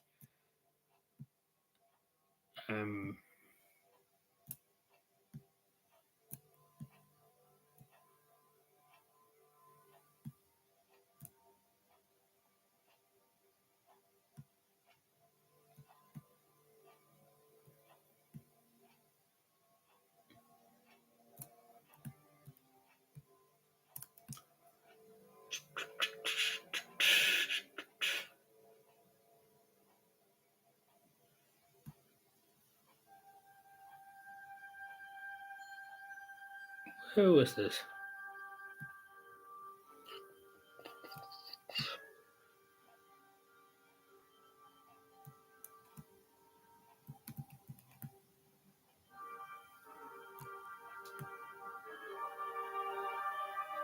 So I'm just looking for where I am. And it was Joe Biden. Helen McAtee was in Cavan. Yeah, it was Friday, yesterday, Friday, yes. Everybody was delighted, of course, to see her. She went to Beltober and she went to Steve Ross and Paddy Connor. Obviously, everybody was delighted to see the woman that wants to prosecute people for thought crime, of course. So, yes. So that's really all I have to say about that. Obviously, it's unfortunate I didn't come across her because, well, she wouldn't answer me anyway, even if I asked her a question. But yeah, there we go. So the Irish presidential elections are now literally about 7 months away. The end of, I think, November. What day in November? It's sometime in November anyway. So there's a lot of talk at the moment. She was, yeah, that's your area. She's about up. She went to the school there, just down beside the library. What they call that school, just down there. You know probably where I'm talking about. It's just down where the community development office is, that side. The library's that side. There's a school down there, a small school. Can never think what it is. But that's where she went. Yeah, I think it's that. Yeah, I'm not too familiar with the schools, but I think it's that one. It's a smaller school. It's not that big of a school. I don't know why she went there, but she went there and then she went to the Sleeve also. So some conference on the Sleeve also. Why is that not coming on now?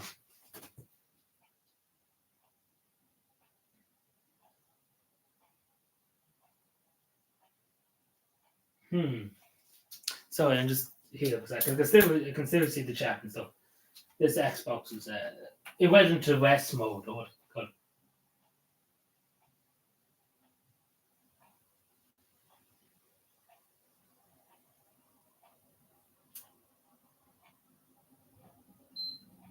Yeah.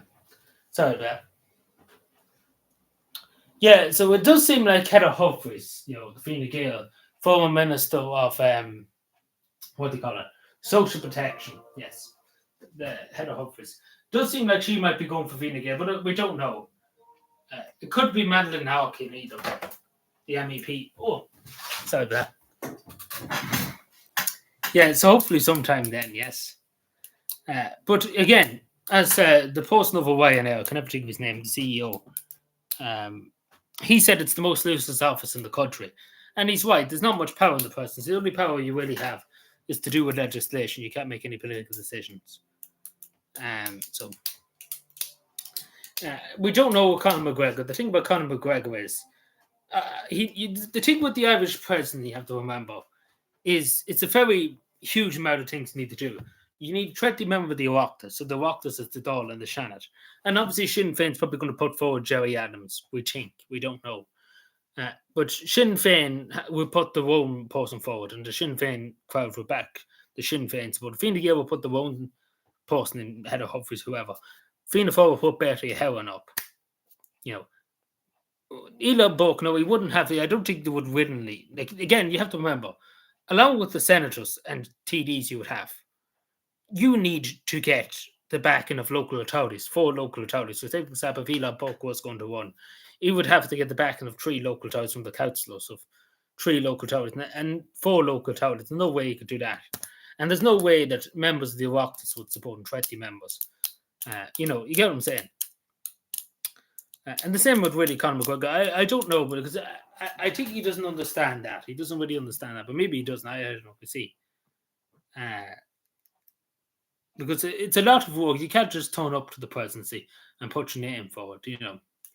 It's a lot of things. You need a lot of stuff in terms of that. You need that for the door. And again, there's no real power in the presidency. You can't make any decisions. It's only legislation. You only the command the pretty much the commander in chief of the army too. But it's only a ceremonial role. The presidency in general is only a ceremonial role. The only the only political thing you have is in terms of the constitution, in terms of signing legislation. That's the only thing you have. Nothing. You can't really have anything else. And the representative of the state, you pretty much can do nothing. As the president of Ireland, and that's the thing. You can pretty much do nothing. Like, it is the most useless office in the country.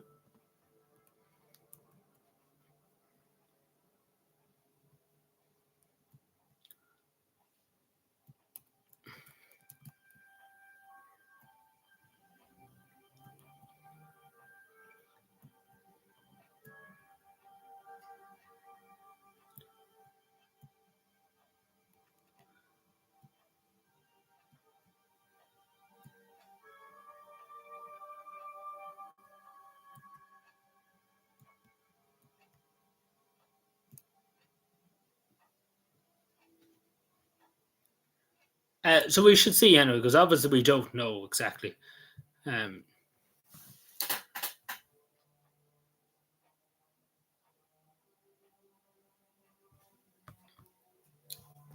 yeah, just talking about cavan and stuff like that there a while ago. I put it up in the community post. There's a brothel that was active in Ballyconnor, just in Ballyconnor. Hello, Days. How are you doing? But I don't know when you get to that stage, because again, you have to remember you need the backing of 4 local authorities and 20 members of the Oireachtas before you even get on the ballot paper. So you need that before you even get on the ballot paper for the presidency. So it is a lot of things. Just you can't just turn up and put your name on it. Unfortunately, it's just you have to go with that policy. But I don't know what I'd vote for Conor McGregor, to be totally honest. To be totally truthful,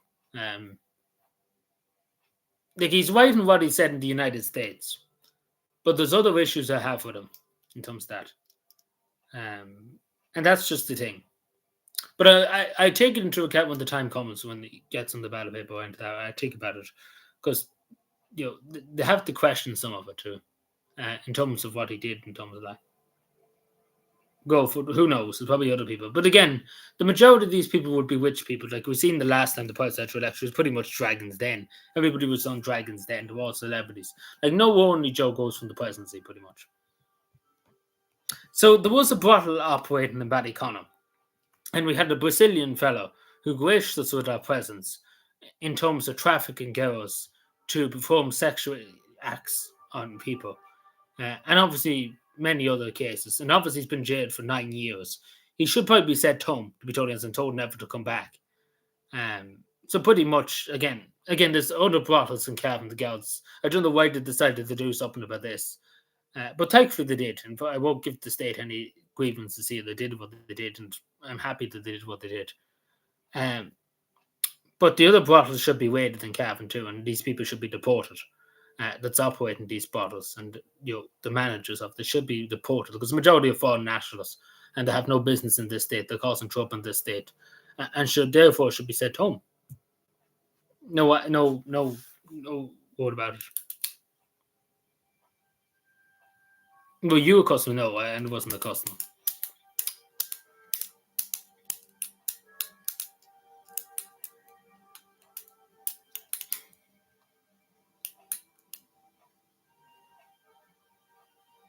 In the town, yeah. Yeah, but the Gaudi don't intend to do much about it. Not in that specifically, but there's other ones. I wouldn't go near. I wouldn't go near them. I would say to anybody else to avoid it, because it's the proceeds of crime. You're pretty much benefiting crime and human trafficking, because again, a lot of these girls have been trafficked and been abused and been coerced into doing these things. And again, it's highly illegal too, prostitution. And majority of these people here, the majority of the head fellas are foreigners who have no business in this state, because they're immigrants and they have no identifications, fake identifications. They should be sent home.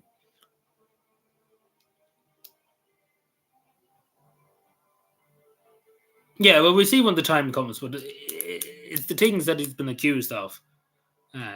That's what I'm looking at more.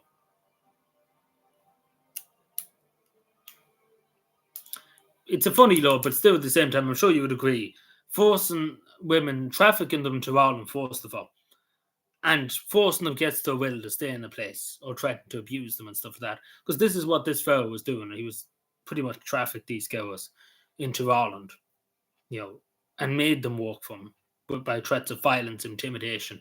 That's an offence. You can't do that. That's human trafficking.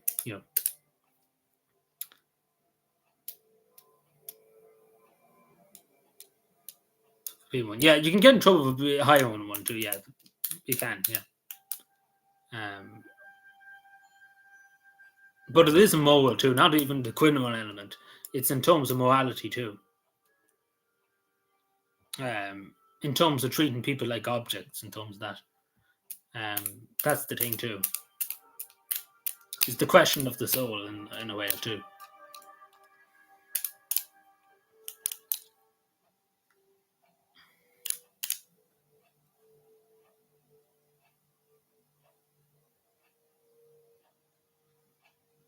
Breaking the law, yeah. But again, the majority of these, I don't suggest that we, in terms of this case of this person, Paddy Connor, prosecute them women that were trafficked, because again, they were trafficked and forced against their will to do it, in terms of threats of violence. And one of them finally got away and reported it. But, we can't prosecute them because at the end of the day, they were true. They were pretty much the victims here too, because they were forced against their will to do what they didn't want to do. It's the fellow that, again, he's in prison for 9 years, but we should do worse to him, to be honest, in terms of sending them home and not letting them come back here.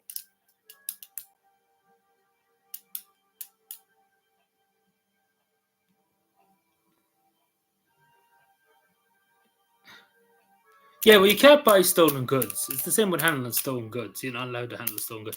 Like, you could go into the second-hand shop now, and something could be stolen, you buy it. You'd be the one getting in trouble, nearly. That happened before one time. Somebody bought, I can't remember what it was, but they bought something that was stolen. It was a tool or something, like some kind of tool. And they bought it, and the guards came across the person with it, and he got in trouble for it because he was handling stolen property. Even though he didn't rob the thing, he bought it off somebody and they had stolen property. And he bought it off them, even though he didn't know it. He couldn't have known. But again, you can get into trouble for that. It's weird. Even though the person that sold him the thing didn't get in trouble, he got in trouble for holding this property. Whoever holds the property is the person that he gets in trouble. So, but I don't know what happened there. I remember that because there was a big, huge hullabaloo about it, and it's so rightly so, because the man didn't know. And again, it was a year afterwards, after he bought the thing. It wasn't like straight away the Gaudi were on him. It was a year afterward the Gaudi happened just to come across him with it. Yeah, that's what I'm saying. So I wouldn't blame your man for that. It's more the person who sold it. Because let's be fair, and especially if you get in a second-hand shop, he must have known the person. Because again, these people can judge people when they come in to sell stuff. That, you might be acting a bit shifty and stuff like that. In terms of why you watch cash and that, there's many different ways of sussing it out. But I'm not blaming the buyer because he's not supposed to be psychic. But again, that kind of law needs to be looked at, I suppose, a bit too.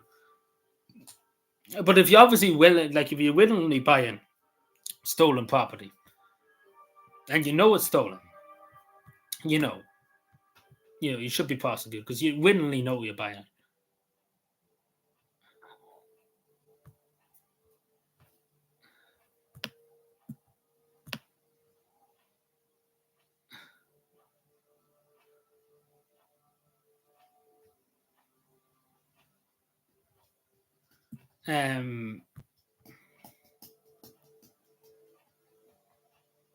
Yeah, knowingly, but if you unknowingly know, if you bought something you didn't know was stolen, I don't think you should be prosecuted for it. Whoever sold you the thing should be prosecuted. But if you willingly know, or you suspect something's going on, you probably should be prosecuted. But that's why I always would buy something new instead of buying it second hand.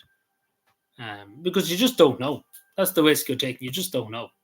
Even though 99.9% of the time you wouldn't be found out, there could be a time like that man I can't remember what kind of a tool it was. It was some kind of a tool anyway.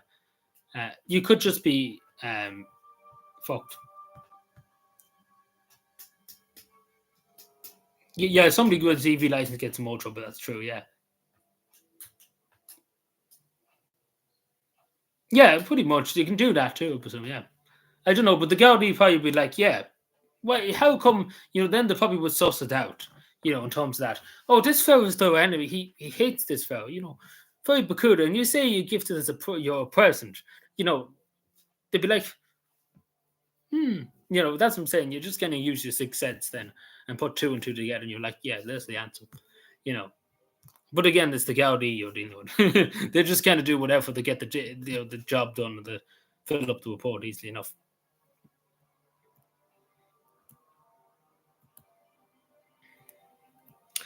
So moving on, just before I probably touch on other stuff to do with Greenland at the moment. The United States wants to buy Greenland, obviously. So nobody wanted to meet the vice president of the United States.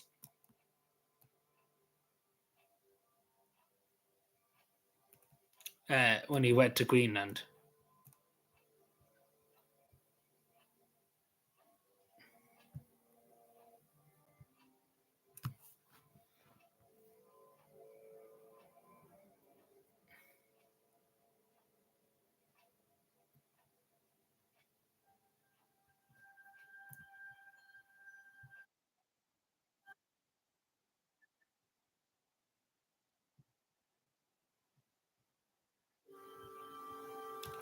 What is this?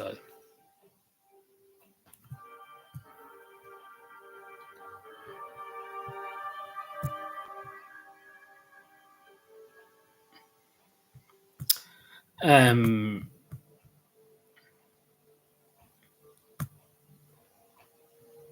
so yeah, my take on, as I said before, it's up to the Greenlandic people if they want to,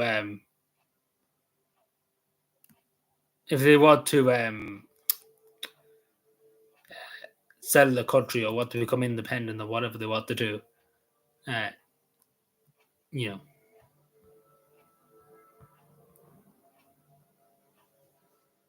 yeah, the government, but it's not even the government. No, it's not even the government. It's the European Union. The European Union saying this.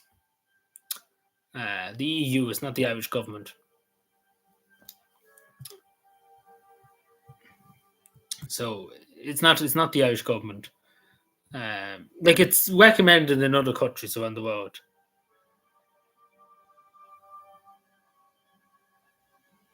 Um, like in Finland and other countries, um, it is suggested that you have,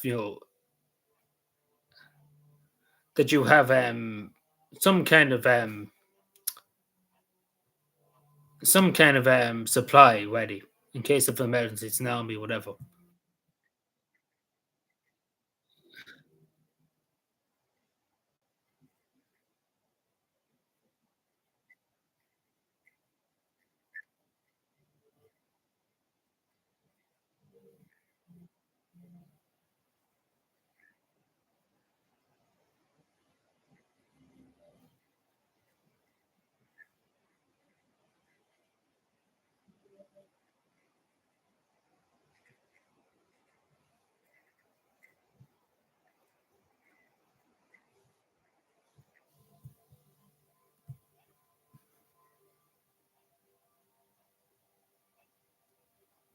Um,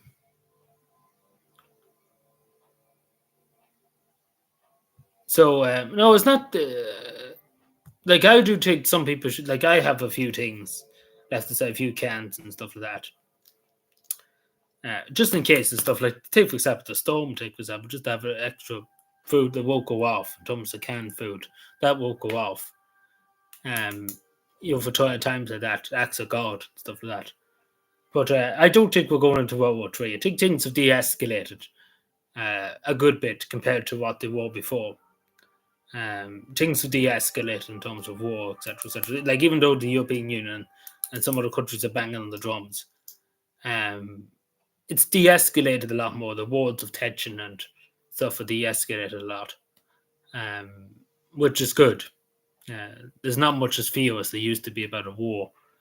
Um, but it's just kind of general thing too. Like even if I was the Taoiseach of Ireland, I'd be saying the same thing that people should have kind of some kind of emergency rations to do a few hours anyway in case of an emergency. An act of God, as I said, not a war, but an act of God or different things. Um, it's kind of just good preparedness, you know. In Finland, that's been the way for a long time. You know, to have an emergency kit, med kit, supplies, different things, torches and stuff. Because again, it was a scene during the storm too. A lot of people didn't have flashlights. A lot of people didn't have canned food. You know, these things can happen. Your power can go out. Things like that can happen. Yeah, we were just talking about that earlier on. I don't know if you hear at the time. We went through the whole with more then. We talk about the more next week because obviously we know a lot more. At the moment, we can just speculate what's going to happen. And that was pretty much what we're talking about. Everyone speculating, saying this could happen, that other thing could happen. What is this now?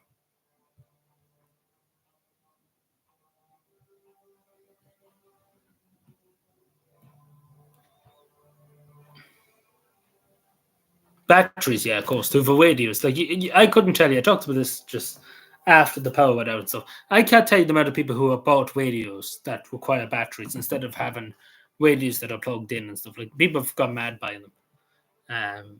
Like since the storm and stuff. Like it's a good idea to have. Um,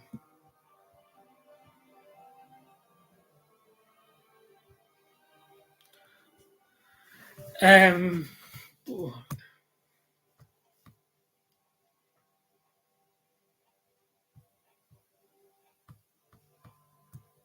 Give me a moment, Zoe.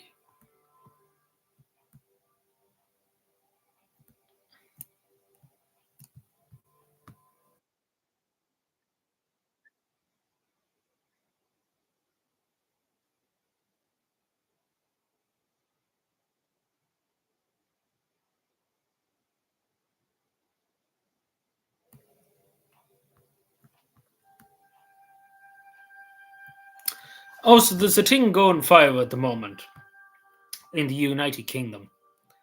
I can, so this is to do with I think a group of parents on a WhatsApp group talking about the local school, like talking shit about the local school, and they had a lovely visit from the 1984 gang, and that means 6 police officers because thought crime. You know, they had thought crime. Uh, the crime was, we discussed about the local schools. The same what we've seen with the woman that like was talking about her local councillor, Labour councillor in England, on social media. She put a comment up about her local councillor, and the police went to her house. 2 police officers to go and tell her she's committing thought crime. You know, and we can't have that in modern society, committing thought crime. You know, like again, the majority of the world is more worried about thought crime than they are about real crime. And just to say, we were just talking about a few weeks ago about transport and stuff. Luxembourg, imagine Luxembourg has completed the new railway line from the airport, connecting 24 stations, 16 kilometers of track, completely free to use, cost 565 million euro to do. Um, and Dublin still doesn't have theirs. And I don't think we ever will because it's Metrolink. Like Metrolink's never going to happen. I'd be 90 by the time they do Metrolink. Um, so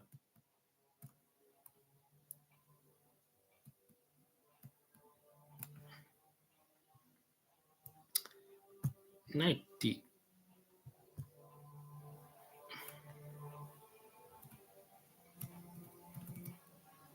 E.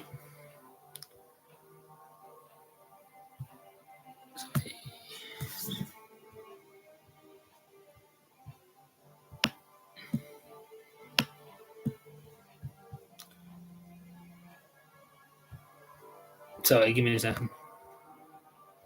So it's insane to say that Dublin Airport still doesn't have a train connection. we're still here. Nothing has changed. I see.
What am I saying?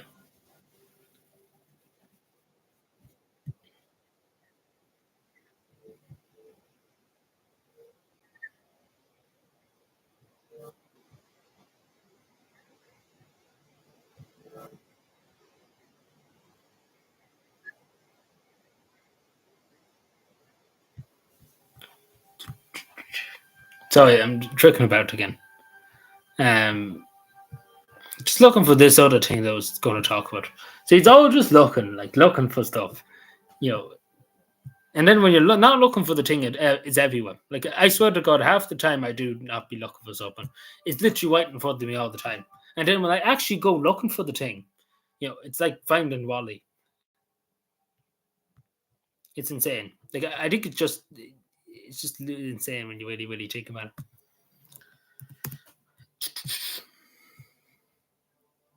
There you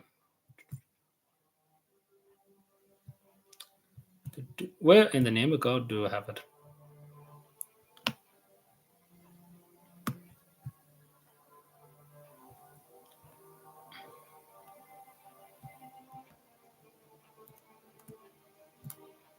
Is that why you give me a moment?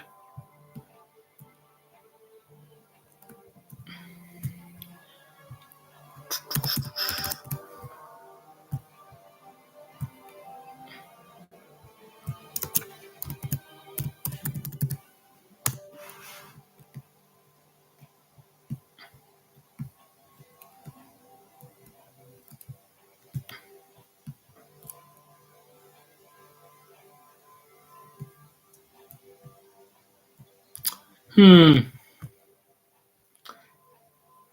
Where did I put it on? It always happens. Like it's just always the way. It's either one or the other. Um.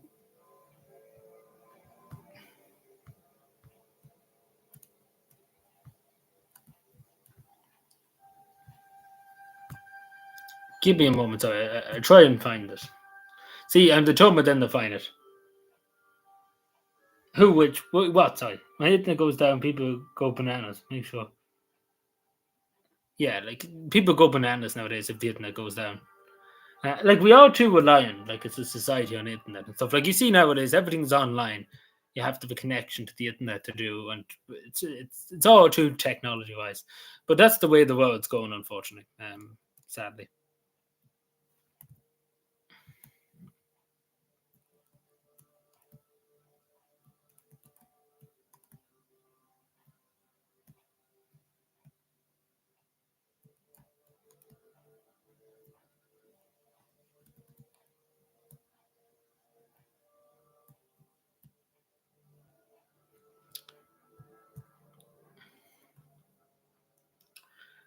Like everything requires a connection nowadays.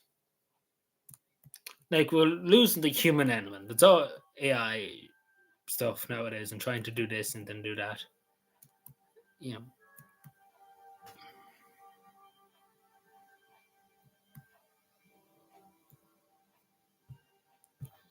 my god. Well, about time I find the thing I was looking for. I still have no, yeah, but still with that, you need the internet for stuff. Yeah, yeah, like loads of people did. Like, it's not the fact; it's the fact that we didn't know. It's the same with the mobile phone connections stuff. They're gone during the thing, during the storm. And we finally found the thing we were looking for. Uh,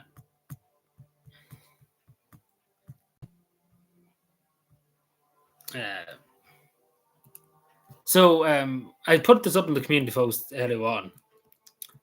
Um, so obviously the local elections are this week in Finland. Um, so here we go.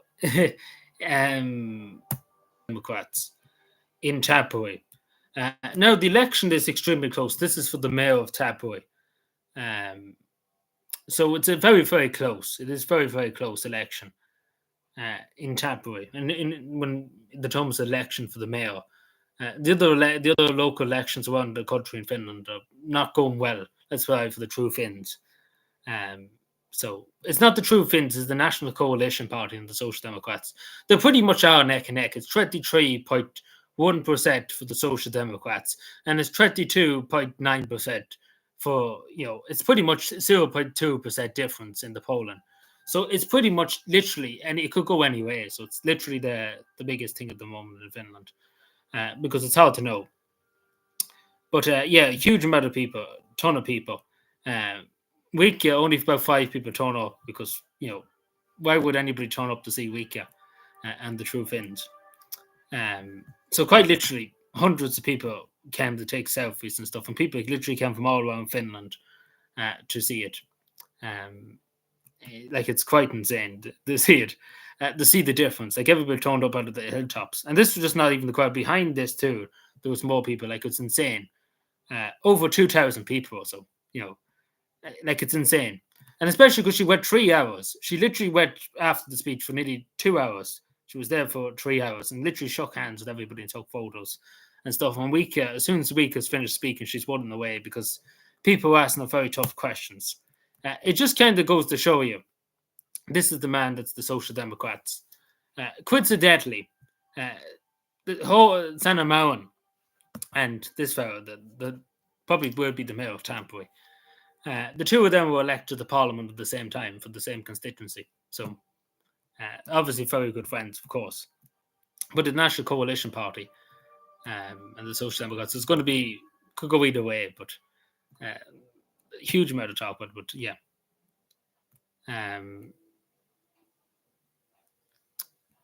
Yeah.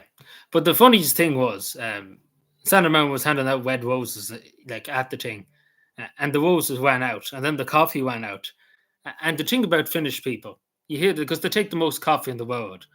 So that's a very bad thing when coffee runs out in Finland. Because, the drink, like Sanna Mauen said herself, she takes 10 cups of coffee a day or something like that. So I don't know where to find all this coffee, but the coffee ran out. So pretty much everybody, like, that's what I'm saying. Like, there was that much coffee, people ran out of it. Like Wika and them and the National Coalition Party, only about 5 people turn up, and it's a different atmosphere altogether. Well, at least they're getting something. Like, if that was like with the Ministry of Sitters, like when the True Finns go around, they're just like, it's time to cut. No free coffee for you. Fuck you. Also, speaking of free coffee, I forgot all about my tea. Where's my free tea? I literally forgot about my fucking tea because I went on yapping for too long. He's very jealous of these people. Watch people. The people there, yes, of course I am. But yeah, I could have went. I knew about it literally 2 weeks ago that she was going to this event for the Social Democrats. That this planned 2 weeks ago. I could have went to it. I could have wanted to, but look at, I can't just go at a moment's notice. Like, see, I'd rather plan things in advance instead of just 2 weeks' notice. But just imagine for a second, like, literally, for 2 hours, she literally shook hands with hundreds of people, talked to hundreds of people. Like, it must be very exhausting, really, when you literally are 2 hours straight, just talking to people constantly and just, shaking hands and stuff like that. It's quite insane, it's supposed to. Like, Wika only turns up and says a few things and then fucks off. But yeah, that just goes to show you how many people are there, because it's the biggest election campaign of the election. Like, everybody turned up, 2,000 people and more, but loads of people tuned in online. There was something like 4,000 or 5,000 people watched them online, like the live stream of it. Like, it's insane. Like, generally, it's insane. But it just goes to show you, who really is very popular and stuff like that. And it just goes to show you where the majority of Finnish people, who they have the most respect for, because Wika and them, nobody really cares. Because not many, they couldn't get them people out in the street. Let's put that way. Like, 5 people turn up when Wika comes around, and the same with the Prime Minister of Finland. Nobody really wants anything to do with him. Like, he went to one town in the election campaign, and nobody would speak to him. He went to a market, nobody wanted to talk to him. None of the business owners, nobody wanted to discuss anything with him, take any photos. He just had to leave. Like, nobody wants really anything to do with the current Finnish government. But it just goes to show you again, 2,000 people is a lot of people to get out. Especially because it was only advertised. I knew about it 2 weeks ago. It was only advertised about 5 days ago. that it was happening. Because see, there's a lot of planning and stuff behind it. I was tipped off that it was happening. It'd be different if I was close by. I could have went to. I'm not flying on the plane 3 hours to go down and trick about. Go because again, usually all these things, if I'm going somewhere, is planned in advance. Like take for example the event in Dublin. I knew about it before it even was announced that she was going to it. That it was a possibility. It was only a week or two before, but at least then I could plan for it to happen and go to it. So it's I'd rather have a good plan instead of just going last minute. So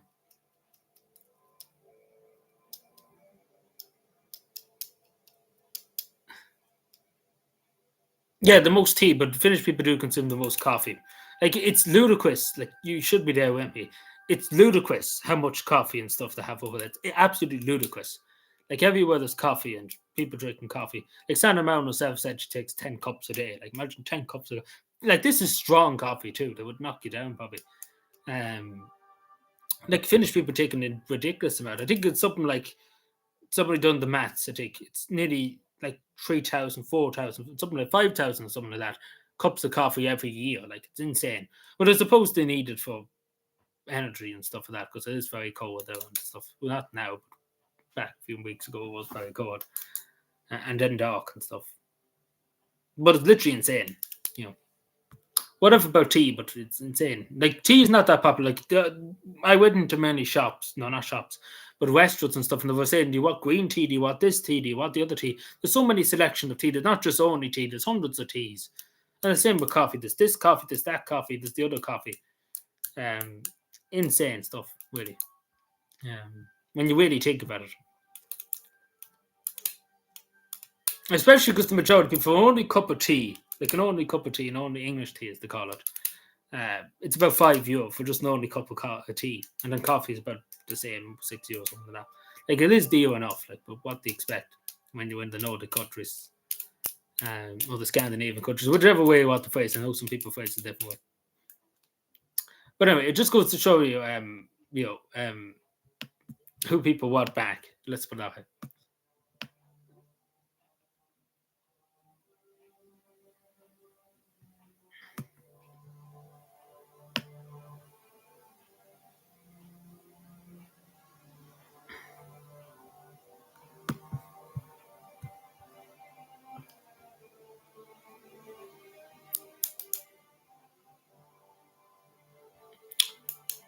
What's this today? I know you're talking about Mousy, I think. Well, did something happen in the streets and stuff like that? Because I know we do live streams and stuff in the streets. Did something happen, if you don't mind me asking? Because anything can happen when you're live streaming on the streets too. Like anybody that live streams 430 and stuff like that. Like fair play to them for doing it on the streets of Dublin. I wouldn't do it, but because again, anything can happen. I live stream on. You often see me live streaming outside, but anything could happen. There was one time I was live streaming and somebody came up out looking for directions and stuff. Like anything can happen. You never can know what happened. Yeah, Moore Street is just a mess. Like the Irish government too, what to get rid of Moore Street, they want to knock it all down. Like they want to get rid of it too, because they hate anything to do with Irish history, of course. So it kind of adds up, doesn't it? Because again, it was allowed to happen. They willingly just like, yeah, here you go.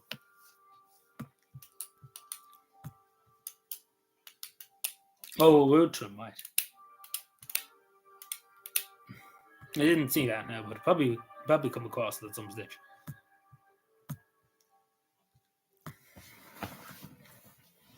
I can't say I've seen it anyway. I don't think I did anyway. I would have come across it.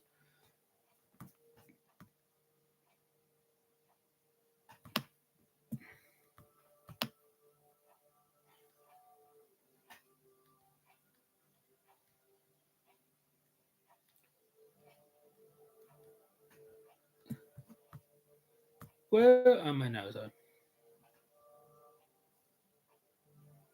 Yeah, it's okay to record without permission, yeah. There's no issue against that. But obviously, you should respect people too, even though it's not a crime and stuff like that. Like, not put phones into people's faces and stuff like that. But you're allowed to record in the public street. There's nothing to stop you. But as long as you're not, going too into people's privacy,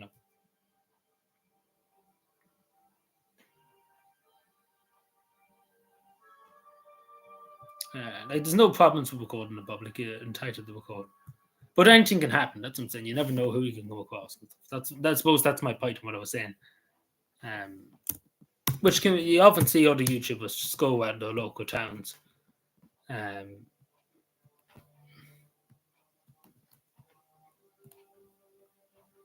Where would this be?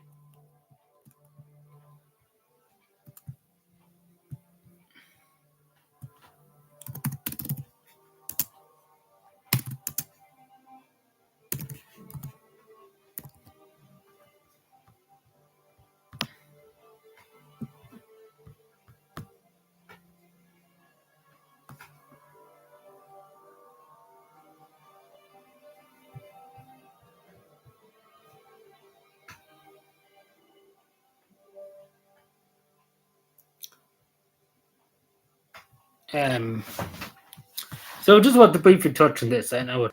So I talked about it before, and thankfully it didn't happen. But we're still calling them the man. Like, come on now. Like, literally, well, 2 months nearly afterward. And literally, we won't call this Turkish fella his name. Like, I know his name. I know really everything about him. And the media refused to call him his name. And if I mentioned his name here now, they probably want to ask me about it. Just because. And especially because this man is a serial, how would you call it? A predator. Like, that's the word I would use, a predator. Because he already targeted many women before, and doesn't have Finnish citizenship. So therefore should be sent home to Turkey and let him cause trouble over there. But the thing about it in Turkey is he wouldn't get off with it, with harassing people and causing ruckus. He wouldn't get off with it, just to put it nicely. So that's why he's going to do it in Finland. But he already done it before. First of all, it was absolutely fucking ridiculous that the man, he shouldn't have been there in the first place to have an appeal, because he should have been sent on the plane and put sent home. Because let's be fair, his excuse was when he was arrested by the police outside of her apartment, like literally at the door of her apartment, that he wanted to go inside to look at the architecture.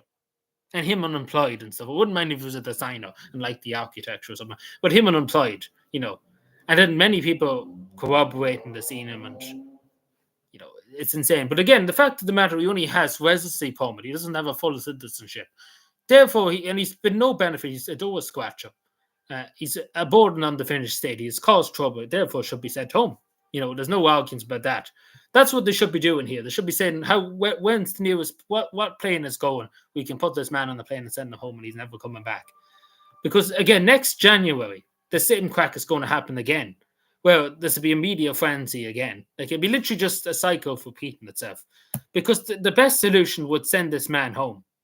That's this man. I won't call him by his name. I really did there, but I don't want the Helsinki police putting it in the West Wall. That'd be that's what would happen. If I said the man's name here now, the police would probably come bouncing down my door, and I'd probably be, God knows what happened to me. But, that's what probably would happen.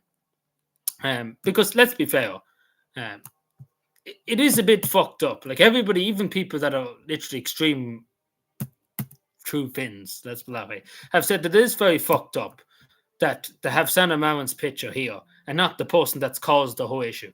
Because Sanna Marin just went and lived in the house and he followed her home. He chased her home one day.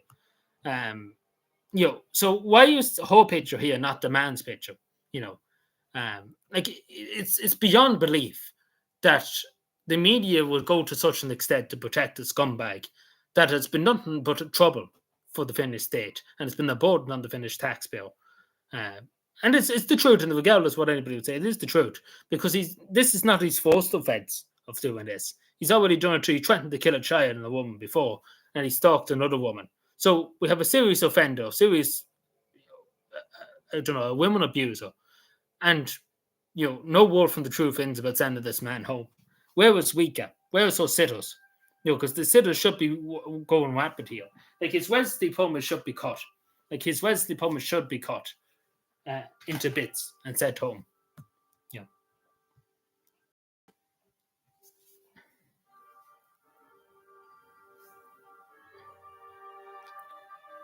Did you see the man? Yeah, that's what I'm saying. Did you see the man? Like, no description. Mustache. No, we didn't even see the person. But no, well, I know I've seen pictures of him all the time. But But he kind of does have a beardish kind of thing. He doesn't really have mustache; he has a beard kind of. He might have shaved it off.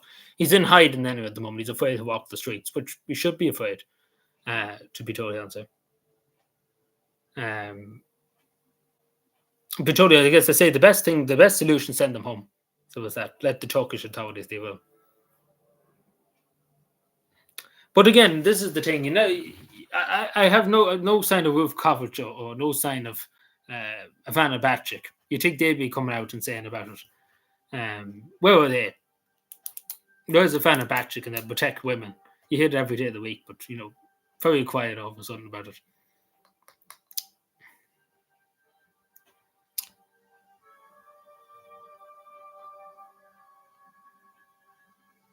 How would you know? Like, you hardly know him personally. Obviously, this, as I said to you before, it's on Twitter. It is on social media and stuff. I can't say it here, unfortunately, because the Helsinki police probably would put out no S one for me. Because that's probably what would happen. Like, in a sane world, like, not to mention that the true Finns probably want to get rid of me anyway. Because, I'm the only one really criticizing them and stuff like that. Like, outside of Finland. I'm the only one giving them guff, and that's what's happening.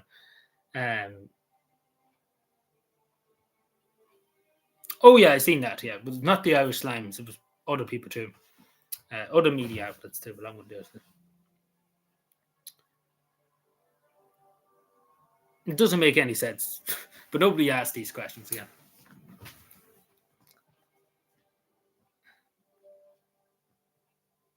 But no, but my point of the matter is,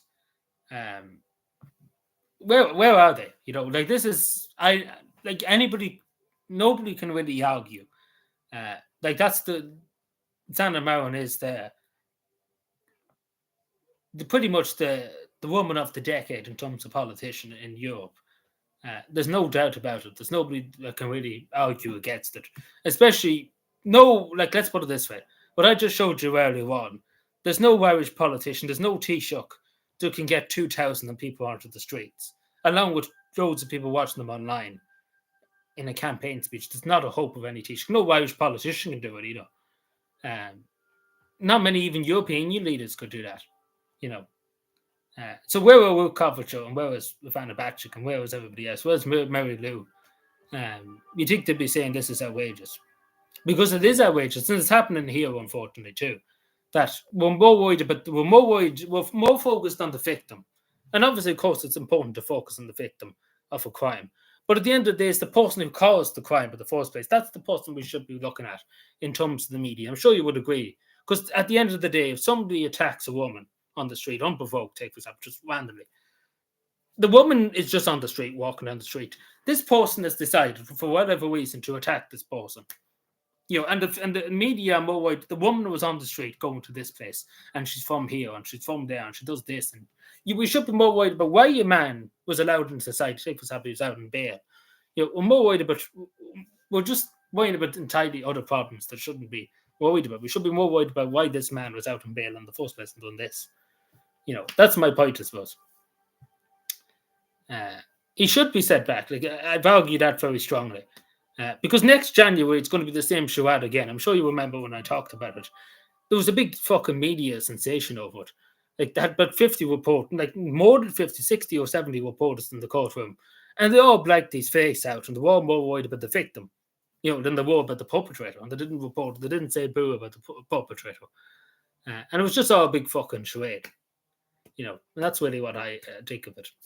I think the majority of Finnish people seen it as a charade too, because they were taking photos of the victim, but they wouldn't allow to take photos of the perpetrator. That was the thing, and it's totally fucked up, if you ask me. It is totally fucked up, because imagine you were a victim of crime and all the journalists are more worried about you than the person who caused the issue. Take this up if you were beaten up in the street and you have physical injuries and stuff, and the media are more worried, oh, this is a good newspaper story. Then the person that caused this, the person that started all this, especially because, again, he was a serial offender. You think they would want to tell the public, look out for this face. He's on the street. Make sure he doesn't do anything to any other woman.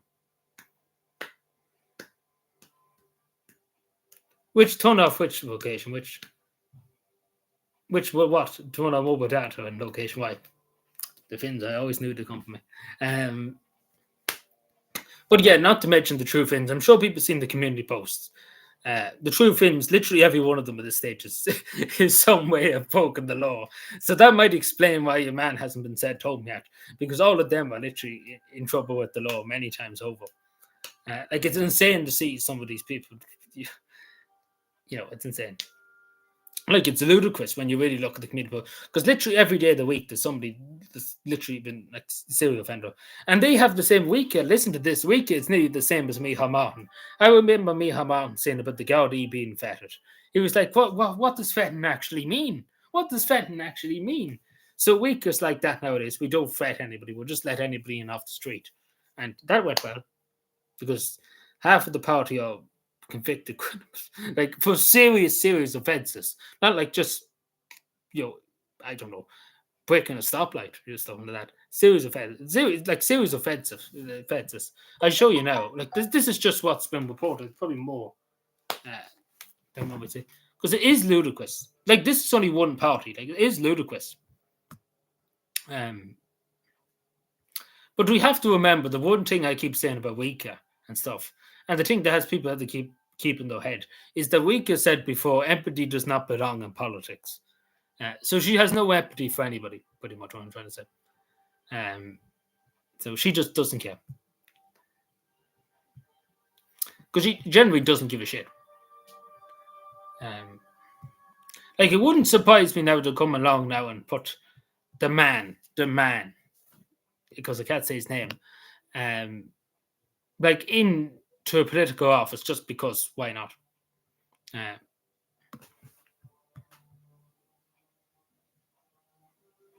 Yeah, that's what's happening here too, unfortunately. But people just coming here in droves because everything.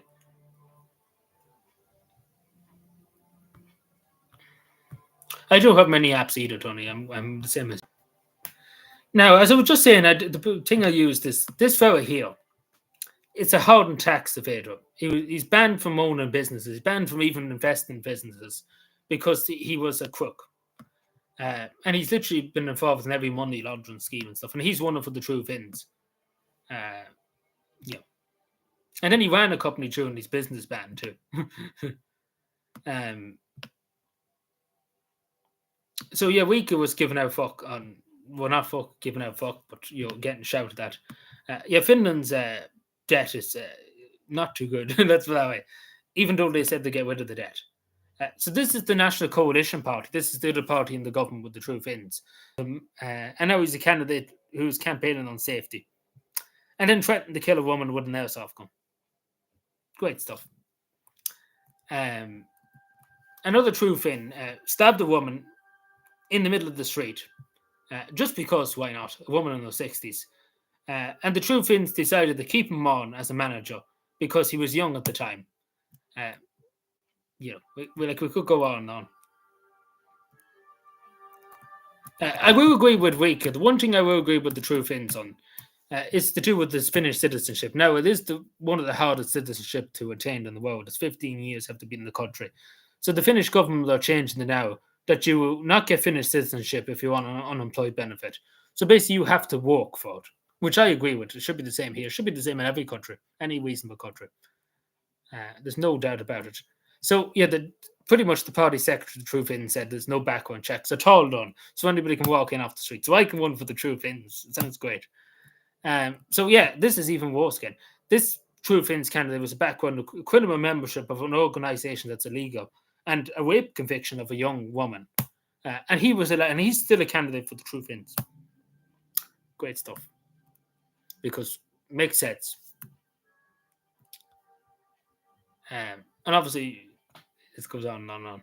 I'm just trying to find the other one. So at this stage, I might as well put a portfolio. So this fellow too, this is borderline.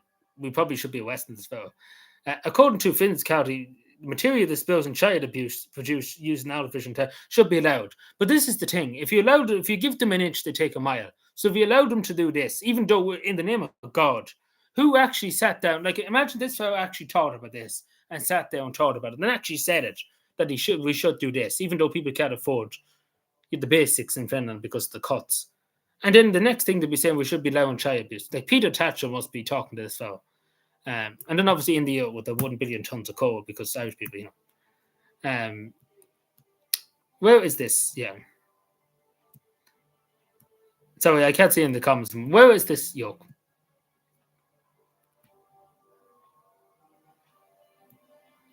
Wonder where was the other thing, sir?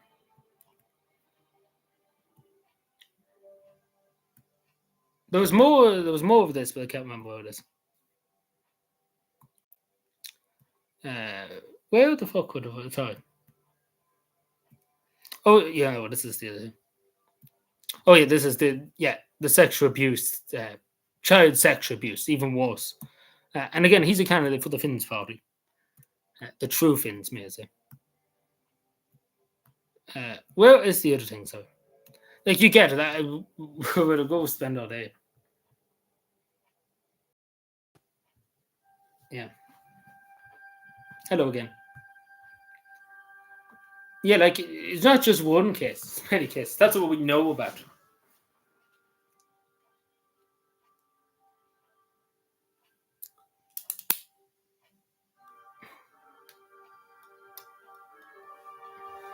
Yeah, but that's Weeka's opinion at this stage. That what does Fenton actually mean?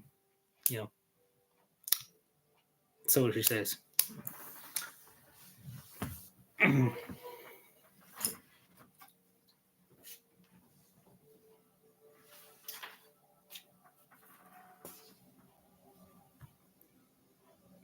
But anyway, we'll probably be going in a few minutes' time.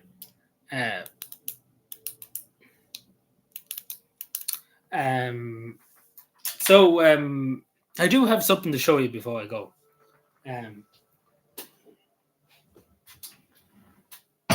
So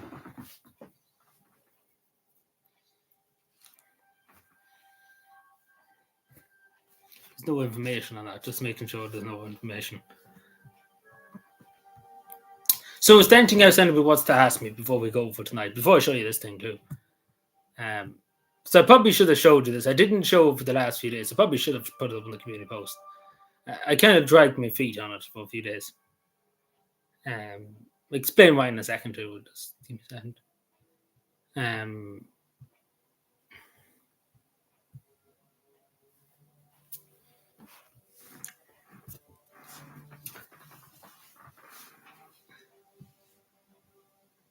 Dog doctors have no information on it. But it doesn't matter. About docs and stuff like that, even though it's a crime of fest, if somebody wants to find you, they're going to find you. It's just the way, that's just the thing. Because social media and stuff nowadays is insane. And there's data brokers and stuff like that online. Things can be found out easily enough in modern society, unfortunately.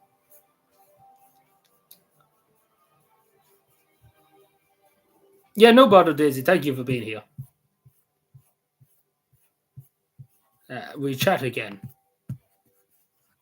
We'll be going in a few minutes when I show you this thing, and there's nothing too important there. It's only, pretty much the shits and giggles, I suppose. We're not shits and giggles, but so is there anything anybody wants to ask me before I show you this thing, and but anything that we covered or anything else?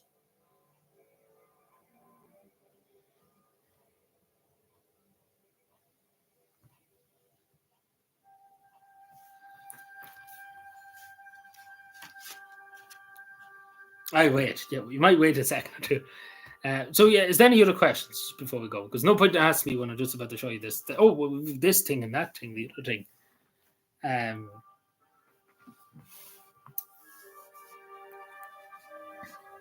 So one of the people, I give you a bit of backstory because I need to kind of give you a bit of backstory to this. So one of the people I met over in Helsinki, just happened to come across a certain woman, the other day, because it was my birthday recently. I didn't say anything, but it was my birthday recently, and decided to ask for a little gift, for me, for my birthday. So we got a nicely. Let me see. There's no other thing. So we got a nice personal autograph from the former Finnish Prime Minister, exactly from her. So there we go. So that's what happened. Reason why it's like this, because I'm probably the first person who has got an autograph, because this is for a new book. She's done her autograph, so I'm probably the first person to get it. So there you go. So he kindly happened to come across her and asked her for an autograph. So there you go, for me, on behalf of me, because it's my birthday and stuff like that. So there you go. So I want to just thank that fellow from the Social Democrats in Finland for that. So that's really, really kind of him. So yeah, there was a few things he said to her. I'm not going to utter here about it, but yes, but it's quite nice to do that. So there you go. So I'm probably the first person too to get it. What do you call it? I'm probably the first person to get it because she had these directly done up for her new book, so she can give to people for autographs for her new book. But she personally signed it there and then for him. So yeah, very thanks to him, of course, and the Social Democrats for it. I really do appreciate it. So there you go. That's that. So I was going to put it up in the community post. I don't think it will. We'll probably leave it as a surprise if anybody ever comes. I'll show maybe some other time. But yeah, there you go. There's it. There's it done. He did say a few things though about it. I will say he did mention my name to her. So there was a few things she said to him too, but we leave it. We're not saying what she said and what was said back. But yeah, so I'm very happy with it. Thanks very much. It was my birthday, and he knew it was coming up, and he just happened to come across him. Like that was just the thing. He just happened to come across him, randomly, like quite literally randomly. And she had this in her bag, like autographs. Well, not autographs, but a picture of her that she could sign for people who were looking for it. So there you go.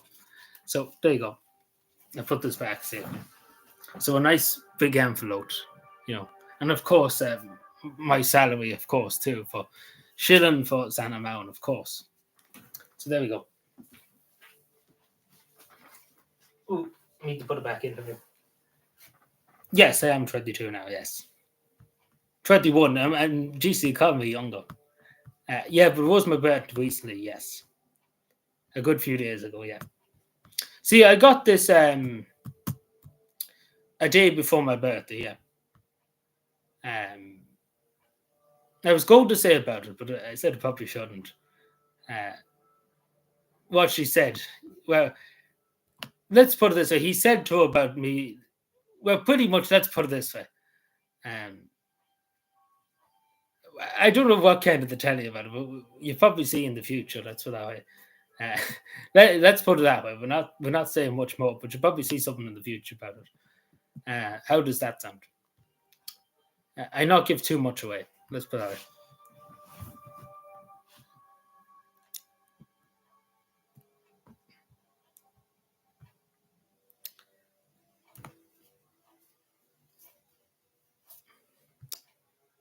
But there you go. I don't think anybody expected that one, did you? I probably should have showed it at the beginning of the stream, but I said I'd wait until the end to show you that.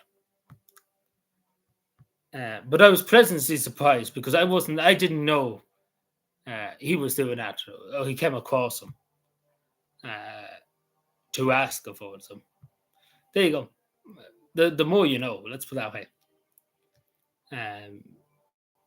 Because I didn't know, he didn't tell me before this, so it just kind of landed on my doorstep. I didn't know what it was. I thought it was a bill when I seen it first of all, and then I seen it was a Finnish stamp on it, like a Finnish stamp. There wasn't like an Irish stamp or anything. It was a Finnish stamp, so that's kind of what gave my suspicions in that. Half an hour before you leave, yeah. But yeah, so that's how I knew it was open up. Only coming back now. But that's that. But yeah, no, you see in the future anyway what like there was a few things he said to her and she said back. But you see in the future, that's what I way. Someday you probably will find it out. That's what I way. Hopefully soon enough too. But if all works out again.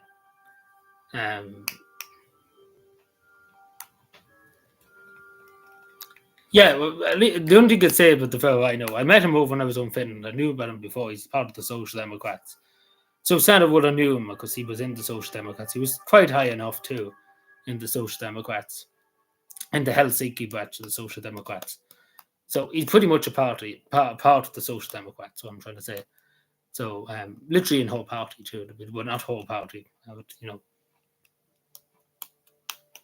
you could say this is the vote stream, yeah.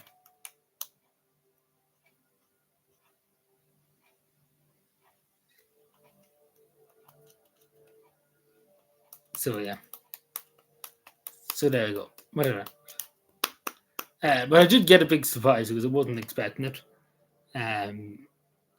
So there you go. So I did get I was very confused now, to be told. First of all, just why, like, why did this come? What was this? Because I did get this one before, but this was the one from before. This is the one from before. You probably remember me showing you too. This was one I got off somebody from the Social Democrats. They had it off of. So this is back a while ago. This is the official one from the Prime Minister's office, when she was the Prime Minister. So I have 2 autographs now. There's not many people can say they have 2 autographs of Santa Mama. There's not many people who can say it. So there you go. I'm probably the only person who has 2 autographs, apart from Santa Mama herself. You know.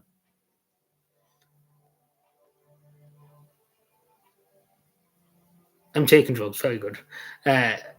Hello, Gaz. How are you doing? Fries Island. What's that? Oh, it's probably some kind of tourist thing. Wishes to Cat. Yeah, of course. We're going to make Bethany great again. We'll bring back the Kingdom of Bethany.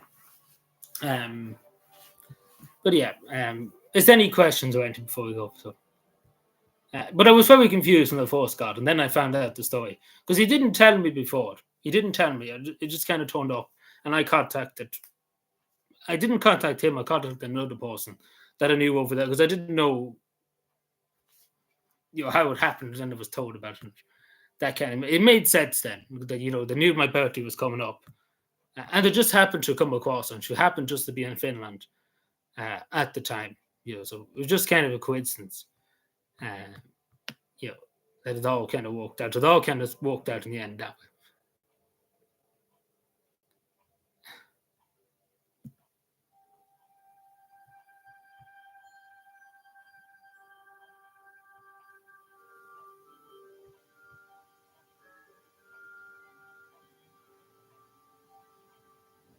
For the film, yeah. Well, hopefully, when this fucking wall gets painted, excuse my language, but it's taken 900 years for this fucking wall to be painted.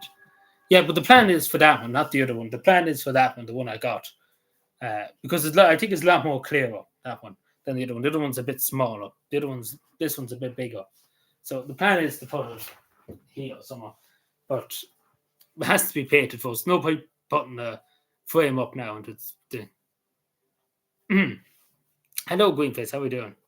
Yeah, we're not going to discuss what just happened there, We're not going to discuss what happened a few minutes ago. Take a photo of which? Oh, your tongue to Gaza. But yeah, you missed the good big Greenface. Let's put that in the last few minutes. But anyway, lads and lasses, I think we'll leave it there for tonight. That's that for tonight.